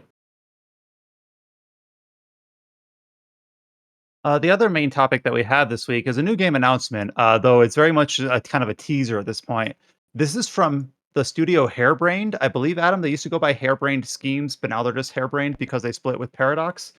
I guess. So they're they're the developers behind the Shadowrun trilogy and BattleTech, and they announced a new RPG. It is a survival horror RPG called Graft, as in Godric the Grafted Graft. The debut trailer is mostly like concept art, like comic book style animations, to try to give the theming for the game. Though we do have a few very early screenshots. I think they're concept art masquerading as screenshots, showing the perspective. So isometric, which is not a surprise based on the developer. And talking about they're evoking the idea of the ship of Theseus, the Greek parable about like if you replace all the ship's parts, is it still the same ship? Only with in terms of like humanity. You can kind of see the idea with crafting and things like that. If you replace all the parts, is it still the same person? So very kind of high level at this point. Obviously very early, no release date, but clearly at least setting the tone and vibe for this game. So I'm the main thing Man, I really hope this works out for Harebrained, because I feel like it's one of those projects that's like a kind of almost a make or break. Yeah, after their parting with Paradox, because that they did not really part on great terms, and as far as I know, it's like Harebrained is like kind of putting a lot on this project to be a success. Let's say. Hmm. So Oh, hopefully I it's know good. nothing about this company. I tried like Google search and it just gives me like Webster definitions. Doesn't even come in the first thing in the search engine. Well, I mean, harebrained is like a general term, right? It's not just like it's not a specialized term for a studio. Harebrained is like we mentioned earlier. Like if you wanted to Google that, like harebrained schemes in quotes, game developer or game video games, um, and then you get like we said, Shadowrun trilogy and BattleTech were their main ones, and this looks cool. I want to see more gameplay because they didn't really, even in the gameplay trailer they didn't really show much. But they have a cool concept going in, and hopefully it's awesome. So some upcoming trailers for some games releasing later this year. We kind of already talked about this with Josh's preview for Romancing Saga 2, but Square Enix also released a trailer kind of going over a lot of the same like fundamentals about how the Glimmer system works, characters, and all the other like mechanics of that Josh kind of covered. So we have basically the news post from Square Enix as well as contextualizing Josh's preview, being able to see the game at PAX.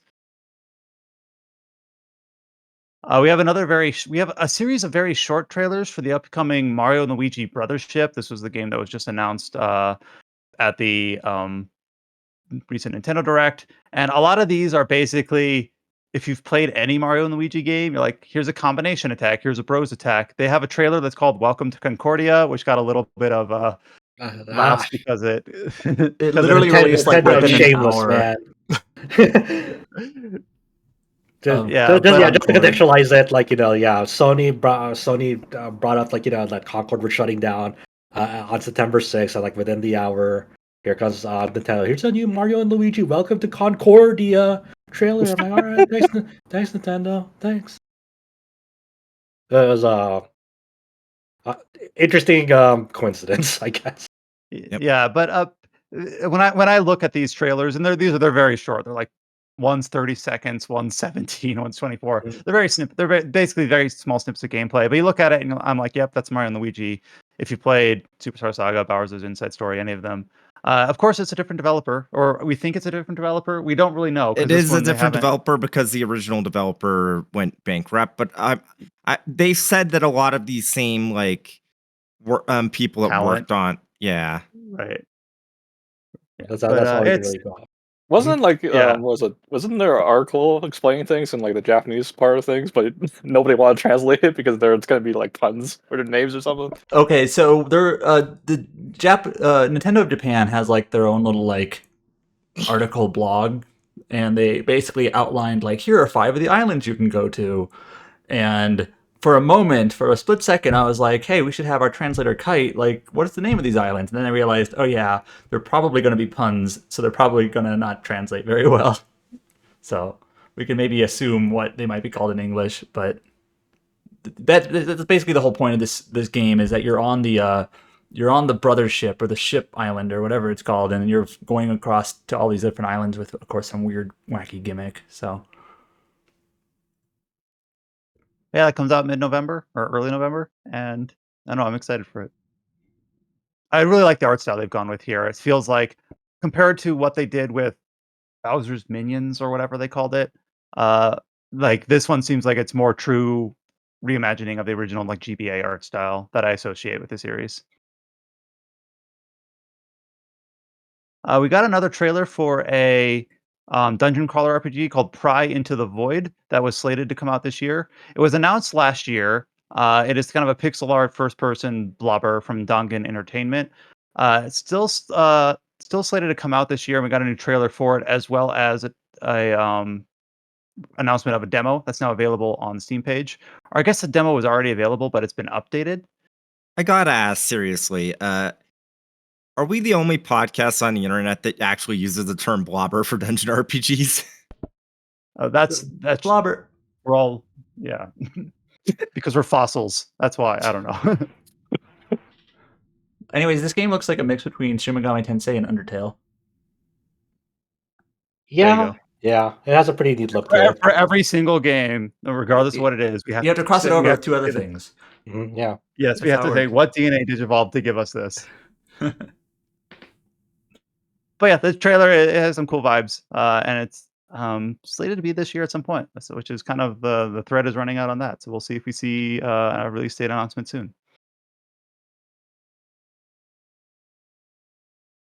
Adam, you might need to tee me up on these ones. The upcoming Card-en-Ciel, the game, we've talked about this a few times on the podcast, and it's coming out in late October. I was reading some of the scenarios here for the 2 trailers that were released this last week, and one of it says, like, okay, let me just read it. One of the game universes is a robot action game where the 55th president of the States is transplanted into a female cyborg body. And I was like, wait, what? So, like, I guess I didn't realize that this game involves, like, wacky different universes. I'm thinking, like, SaGa Emerald Beyond sort of thing. But I don't know. I kind of like the concept of it. And that universe is called President Ex Machina. Mm-hmm. And then the other game, like in-game game, is Triangle Meister, which is sort of like a dating sim hero, and you have to choose between 4 heroines. Now, the thing is like, these are all just like scenarios. The gameplay in the actual Card-en-Ciel game doesn't really seem to change a whole lot. These are like cards that you get, but it's not like changing up like the actual genre of Card-en-Ciel. It's just, if that makes sense, like the actual game you'll be playing. It's sort of like these kind of fake games within the game. So Yeah. Right. I think Some there's of them like a they're demo actually up making for real. Yeah, I mean like the Luminous Avenger is like real, for example, and that's in the game. But Well, no, like one of the games that they made for this, they've actually made real too. I don't know which one that is. It's like But- Verum Rex becoming Renatus or something. I don't know. yeah, but all I know is like there's a demo out on I think Steam and Switch now. They released that, and and also like so there's some like crossovers with this game like that are real games like Luminous Avenger. But it seems like the majority of them are like quote unquote fake games that made for this game. It's kind of weird.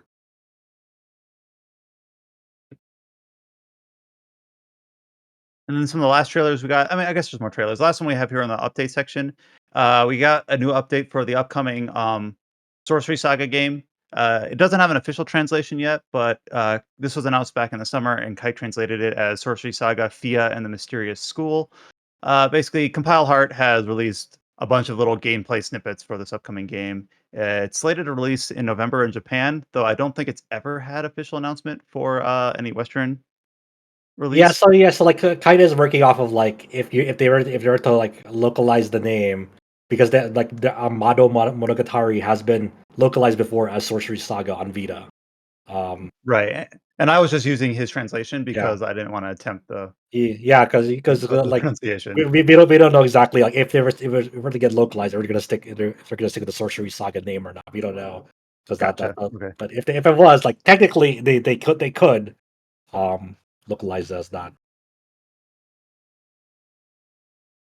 But yeah, kind of like the Mario Luigi trailers. Actually, it's just like little snippets. So I guess a bit longer, 1 or 2 minutes each, about school life gameplay, the mini games, the combat, and then just like an overall promotional trailer. And I'm guessing Compile Heart's going to be showing a lot of this again over the TGS timeframe at the end of the month. Yeah, probably. So I kind of probably prepping for it. I wonder how this will get received when it comes out in Japan because Madou Monogatari is somewhat of like a storied series there, but it's had like it hasn't had a new entry for so long, and like I don't know if like the general modern crowd is like into this new entry or not because it's so different from previous Madou Monogataris where the old games were like not hardcore, but they were dungeon crawlers primarily. There's like not really a school element to them.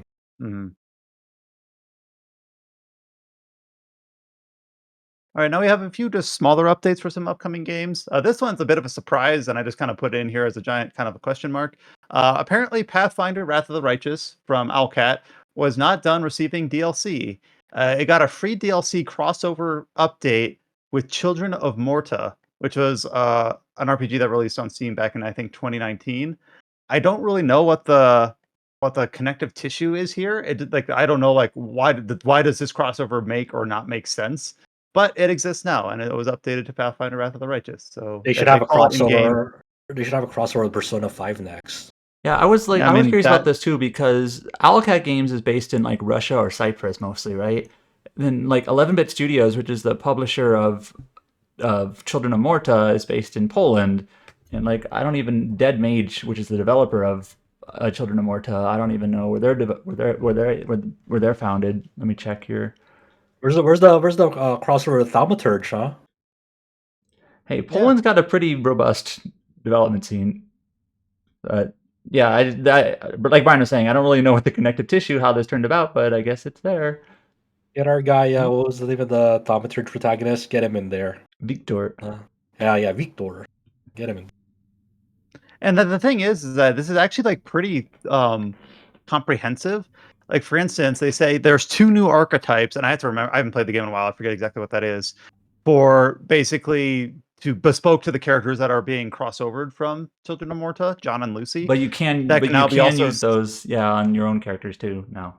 Yeah, so basically, like, yeah, it's a crossover thing, but they're basically giving you new archetypes that you can use on your own original character. It's like that's pretty meaty. Pretty good. And unique enemies and blah blah blah. In kind of a similar vein, we have the final major patch has been released for Baldur's Gate 3. So officially Baldur's Gate 3 patch 7. I don't think we've covered every single major patch in Baldur's Gate in detail because there have been literally dozens of them. But this is kind of the big one, like the big capstone. They've added the mod tools officially. They've added some more cinematics to the end if you've played like an evil disposition character. They've revamped the split screen gameplay. So it does, I believe, I'm trying to think what other game did this. I don't remember if the Divinity games did this or not, but like where the two characters, if they, again, this is for like local split screen. If they move apart from each other, the screen will like dynamically split and then remerge as they get You know what closer to games each do other. that? What recent games do that? The recent Lego games do that. Yeah. Okay. All right. Like the Skywalker Saga. yeah, that's how it works. And obviously, I know like Baldur's Gate 3 back when I was like interviewing Ben back in like 2019, like they really wanted to encourage that as like a pick up and play a multiplayer game. So, obviously that's been a focus of them throughout development. And I'm sure there'll still be a few more small updates, fixes, balance maybe. But this is like kind of the last thing on their roadmap, so to speak, for updates to the game. They've already said, no DLC, no additional like major content. So basically, if you've been waiting to play Baldur's Gate 3 and you have any interest in Western RPGs, now is the perfect time to if you haven't. They said there are going to be still more updates, but probably they're winding down. Mm-hmm.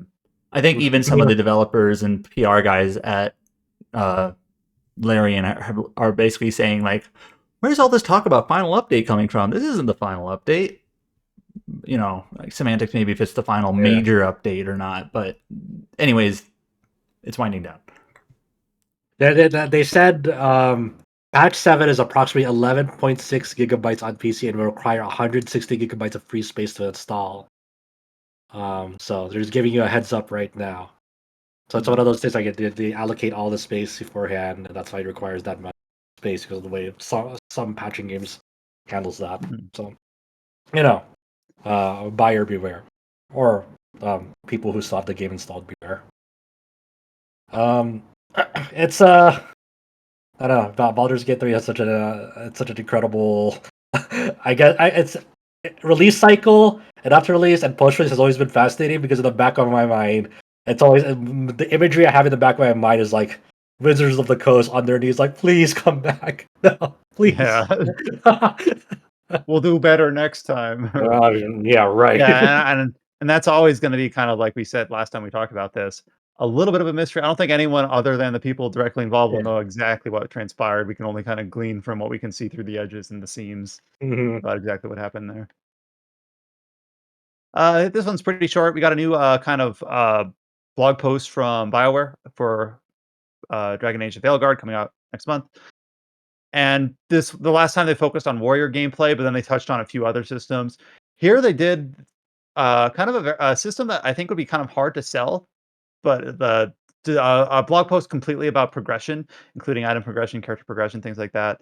I kind of dove into this, and there's nothing here that's really surprising. It's kind of like if you've played any RPGs, you've seen this before. And I'm not saying that in a bad way. There's just something here to really like say like they're doing something very interesting or unique or bespoke in this one clear area. Like there's a skill tree. Some skills are like talents that you can use actively. Some are passives. You can kind of tier up reputation with different vendors. Actually kind of reminds me a little bit about the way the reputation system works in Rogue Trader because I just played that. But as you like work with the different factions of the game, they'll allow you to buy more of the equipment and things like that. How that exactly works in terms of like story relevance, I'm not quite sure. And they kind of go into detail on that. It seems very like well worn, but also like there's enough here to kind of synthesize if you want to build your character a certain way that you have a lot of tools at your disposal in order to do that. But otherwise, there wasn't really anything super critical here that I felt like needed to be highlighted. And then this one I kind of threw in just because this saga has been far more interesting as people who are looking at the outline here. Far more interesting than it had any right or need to be. So we're going to be talking about another game coming out in just a week or so, a little over a week. Anatria, The Last Song. This is an Italian Souls-like that was announced a while ago. It was originally going to release earlier in the summer, but it moved its release date back because it was trying to stay out of the way of Shadow of the Erdtree. It was originally announced as a multi-platform release between PC, PlayStation, and Xbox. When it first got delayed, it dropped Xbox support, at least coming out on launch day. Then when it got delayed again back into September, they picked up Xbox again. That's all up before this week. Then they announced we're still going to release on the 19th, but we're not able to support Xbox at this time. That's what they put on their official blog.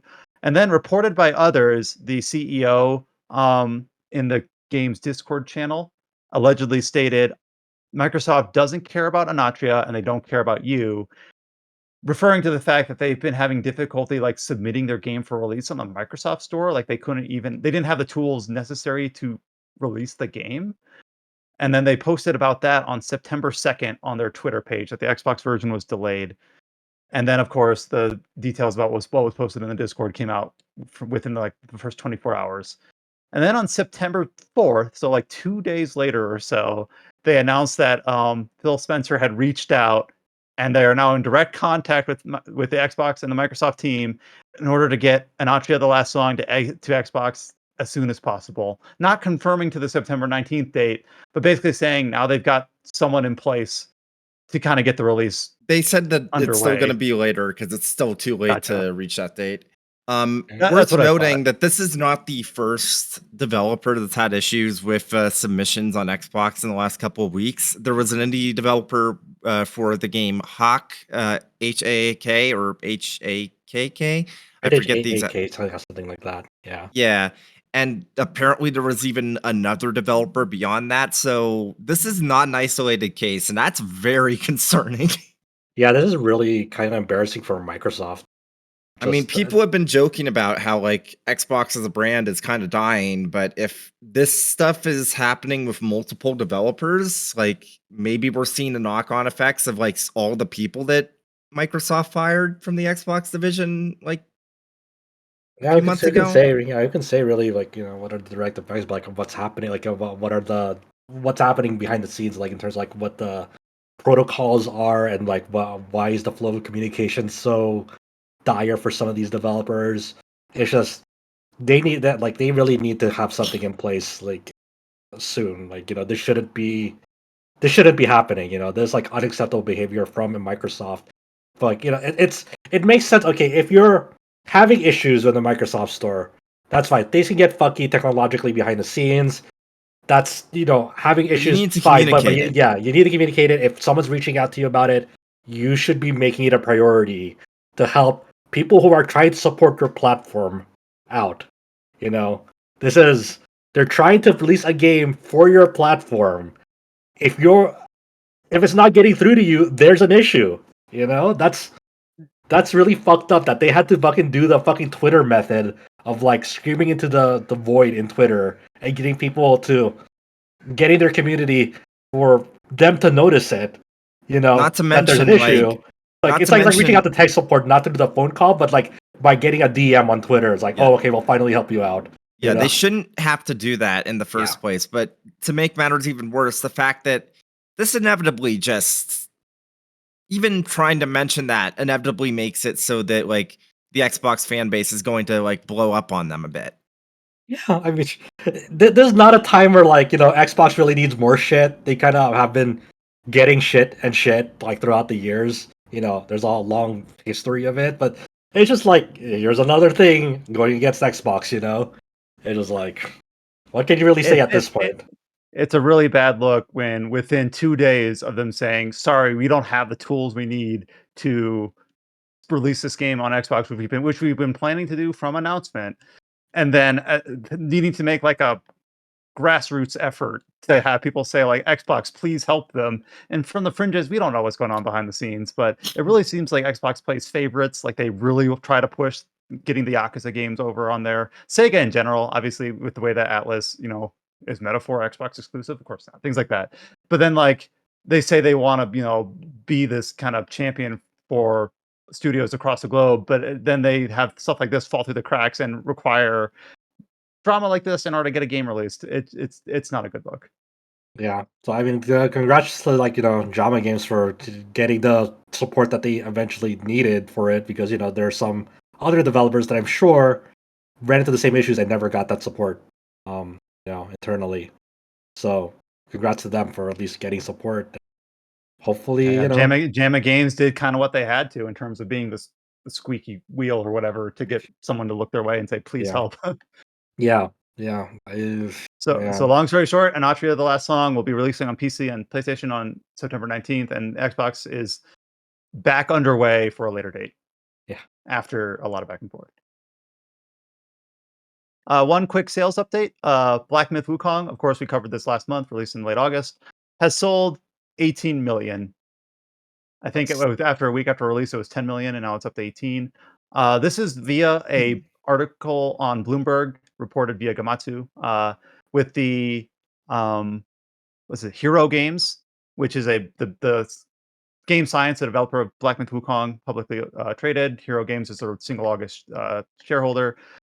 So Daniel Wu had the interview with Bloomberg talking about the sales update and that they are working on some sort of expansion or DLC that's currently in development. Makes sense. I mean, that's insane numbers. Like, holy Yeah, shit. I mean, we looked at the Steam concurrent in real time, so saying that the game sold 18 million, I don't think anyone's really surprised, and obviously a very, very big hit for a single player game coming out of China. Yeah, so come on, Sony, give me that Bloodborne remake. I don't know how that's related, but where did that come from? Is that what? No. I want to see this game succeed so that they could stop focusing on live service games. It's like, oh yeah, maybe single player games. I see. Okay, I see. Got it.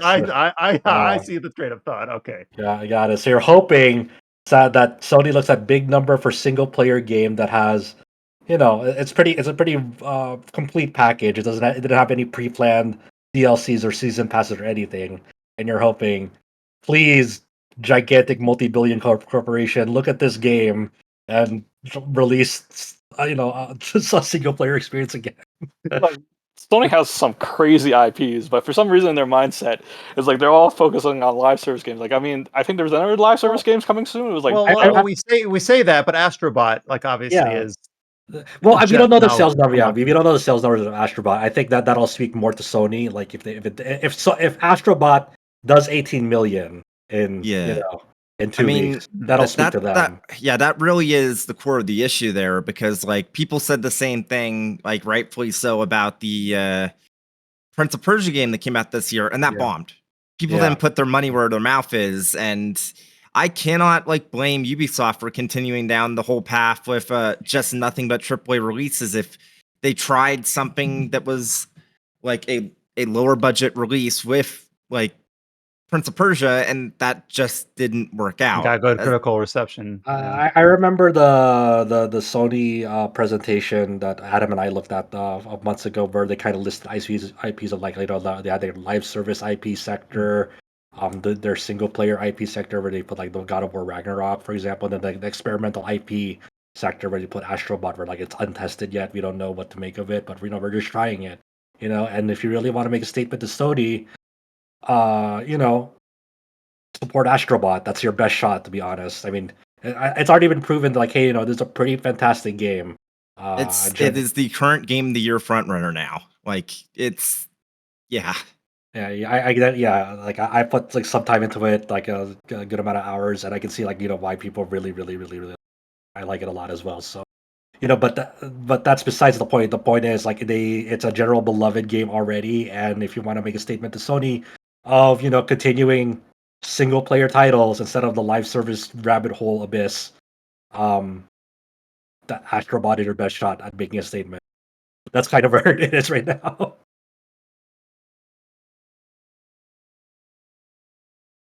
We just have a couple more release dates here before we close out the podcast. This one actually is I think it's the first time we've covered this game on our website or on the podcast. But when I looked into this news post, it's one of those things that make me feel like I'm living under a rock a little bit. The game in question here is called WitchSpring R. It released on Steam exclusively last year in late September, and it will be releasing for PlayStation and Nintendo consoles is now available. I'm not sure when it released, within the last week. So it's now available WitchSpring R on Switch and PS5. So I went to look at like, oh, this released on Steam last year. Let me take a look, and it's got like 4,500 reviews, and it's overwhelmingly positive. I'm like, wait, where did this come from? Because I don't remember us talking about this game last year.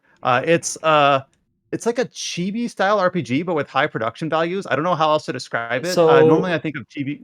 Go ahead, Adam. as far as I'm aware, this is from a Korean developer called Kiwiwalks, and the Witchspring series started as like a mobile series, and there was Witchspring 1 and Witchspring 2, and then Witchspring 3 I think actually got like a Switch port, and maybe some others.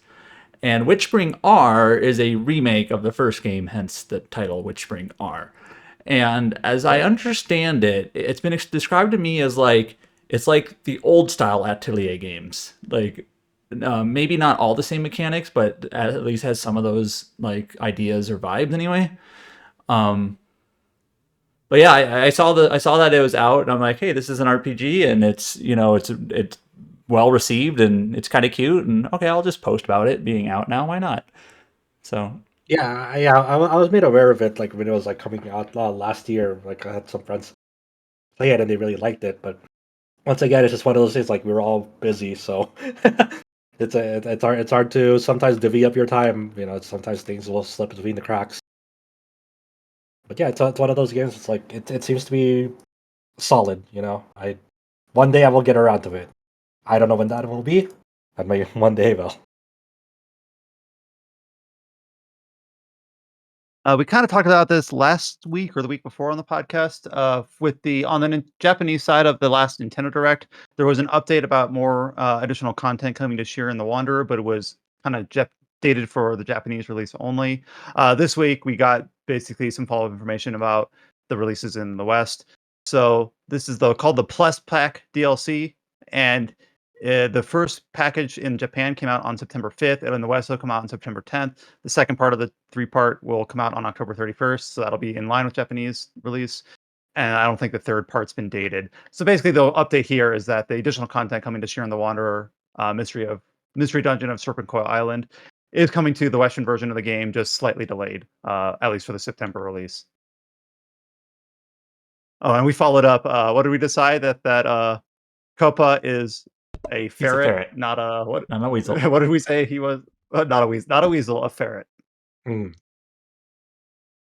Is there a PC version announced yet? Not yet. A couple other release dates.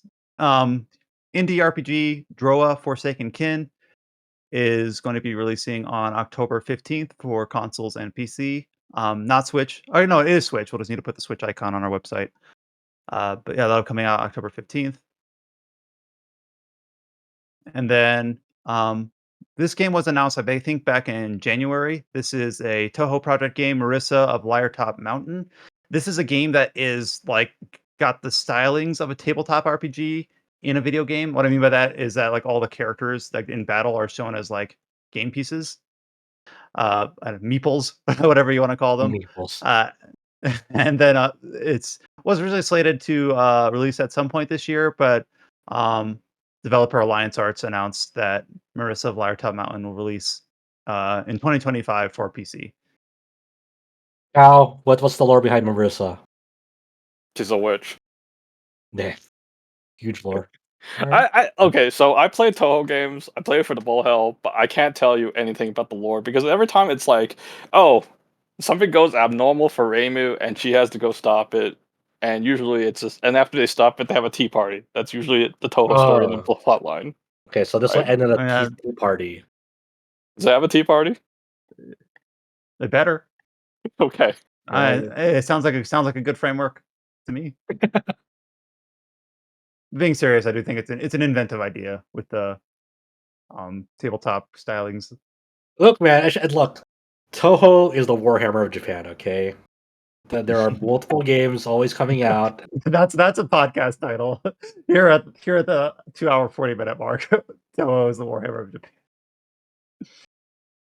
But anyways, I think that covers it. That's all the news posts we had. So obviously, thank you, Josh, for being the atlas of this podcast with all the things that you're able to cover from PAX West and all these upcoming games this year and next, as well as a look back at things like Dread Delusion and just indie publishing in Japan in general. So go ahead and go to rpgsite.net and take a look at all those previews and interviews that Josh was able to put up in the last week. As for the upcoming week, like I said, I won't be here this week, but coming into the middle week of September, let's see, Final Fantasy 16 on PC, I guess, is slightly more than a week out. Oh, we do have the Dragon Quest Monsters: The Dark Prince coming out on PC. Oh, really? It's already out. It's already coming out. Yeah, with September 11th. And then, of Okay. course, episode, I guess, for Persona 3 Reload is releasing on the 10th. Right. Okay. Yep. And then we Okay. get into the October Deluge. You didn't even get to the most important RPG release coming up this week. Marvel missed? vs. Capcom Fighting Collection Arcade Class. My favorite RPG. I don't have that on Adam's list, so tell him to add it. Definitely an Thank you RPG. all. Thank you all so much for listening. You can find us at RPG Site. Just search for RPG Site on any of the social platforms, and you should find us. You should bookmark our homepage at rpgsite.net. Leave comments and ratings on any of our reviews or articles that you read. We like to see those. If you listen to this podcast, please leave us a comment or a rating on whatever podcast service you listen to. We like to see those. Join our Discord. Hit the link at the top of our homepage, or go to discord.gg/RPG Site to join the conversation. And some of us will be back next week for another episode of the Tetracast. So until you hear from us then, stay safe, take care, and we'll talk to y'all later. Later, everyone. Goodbye.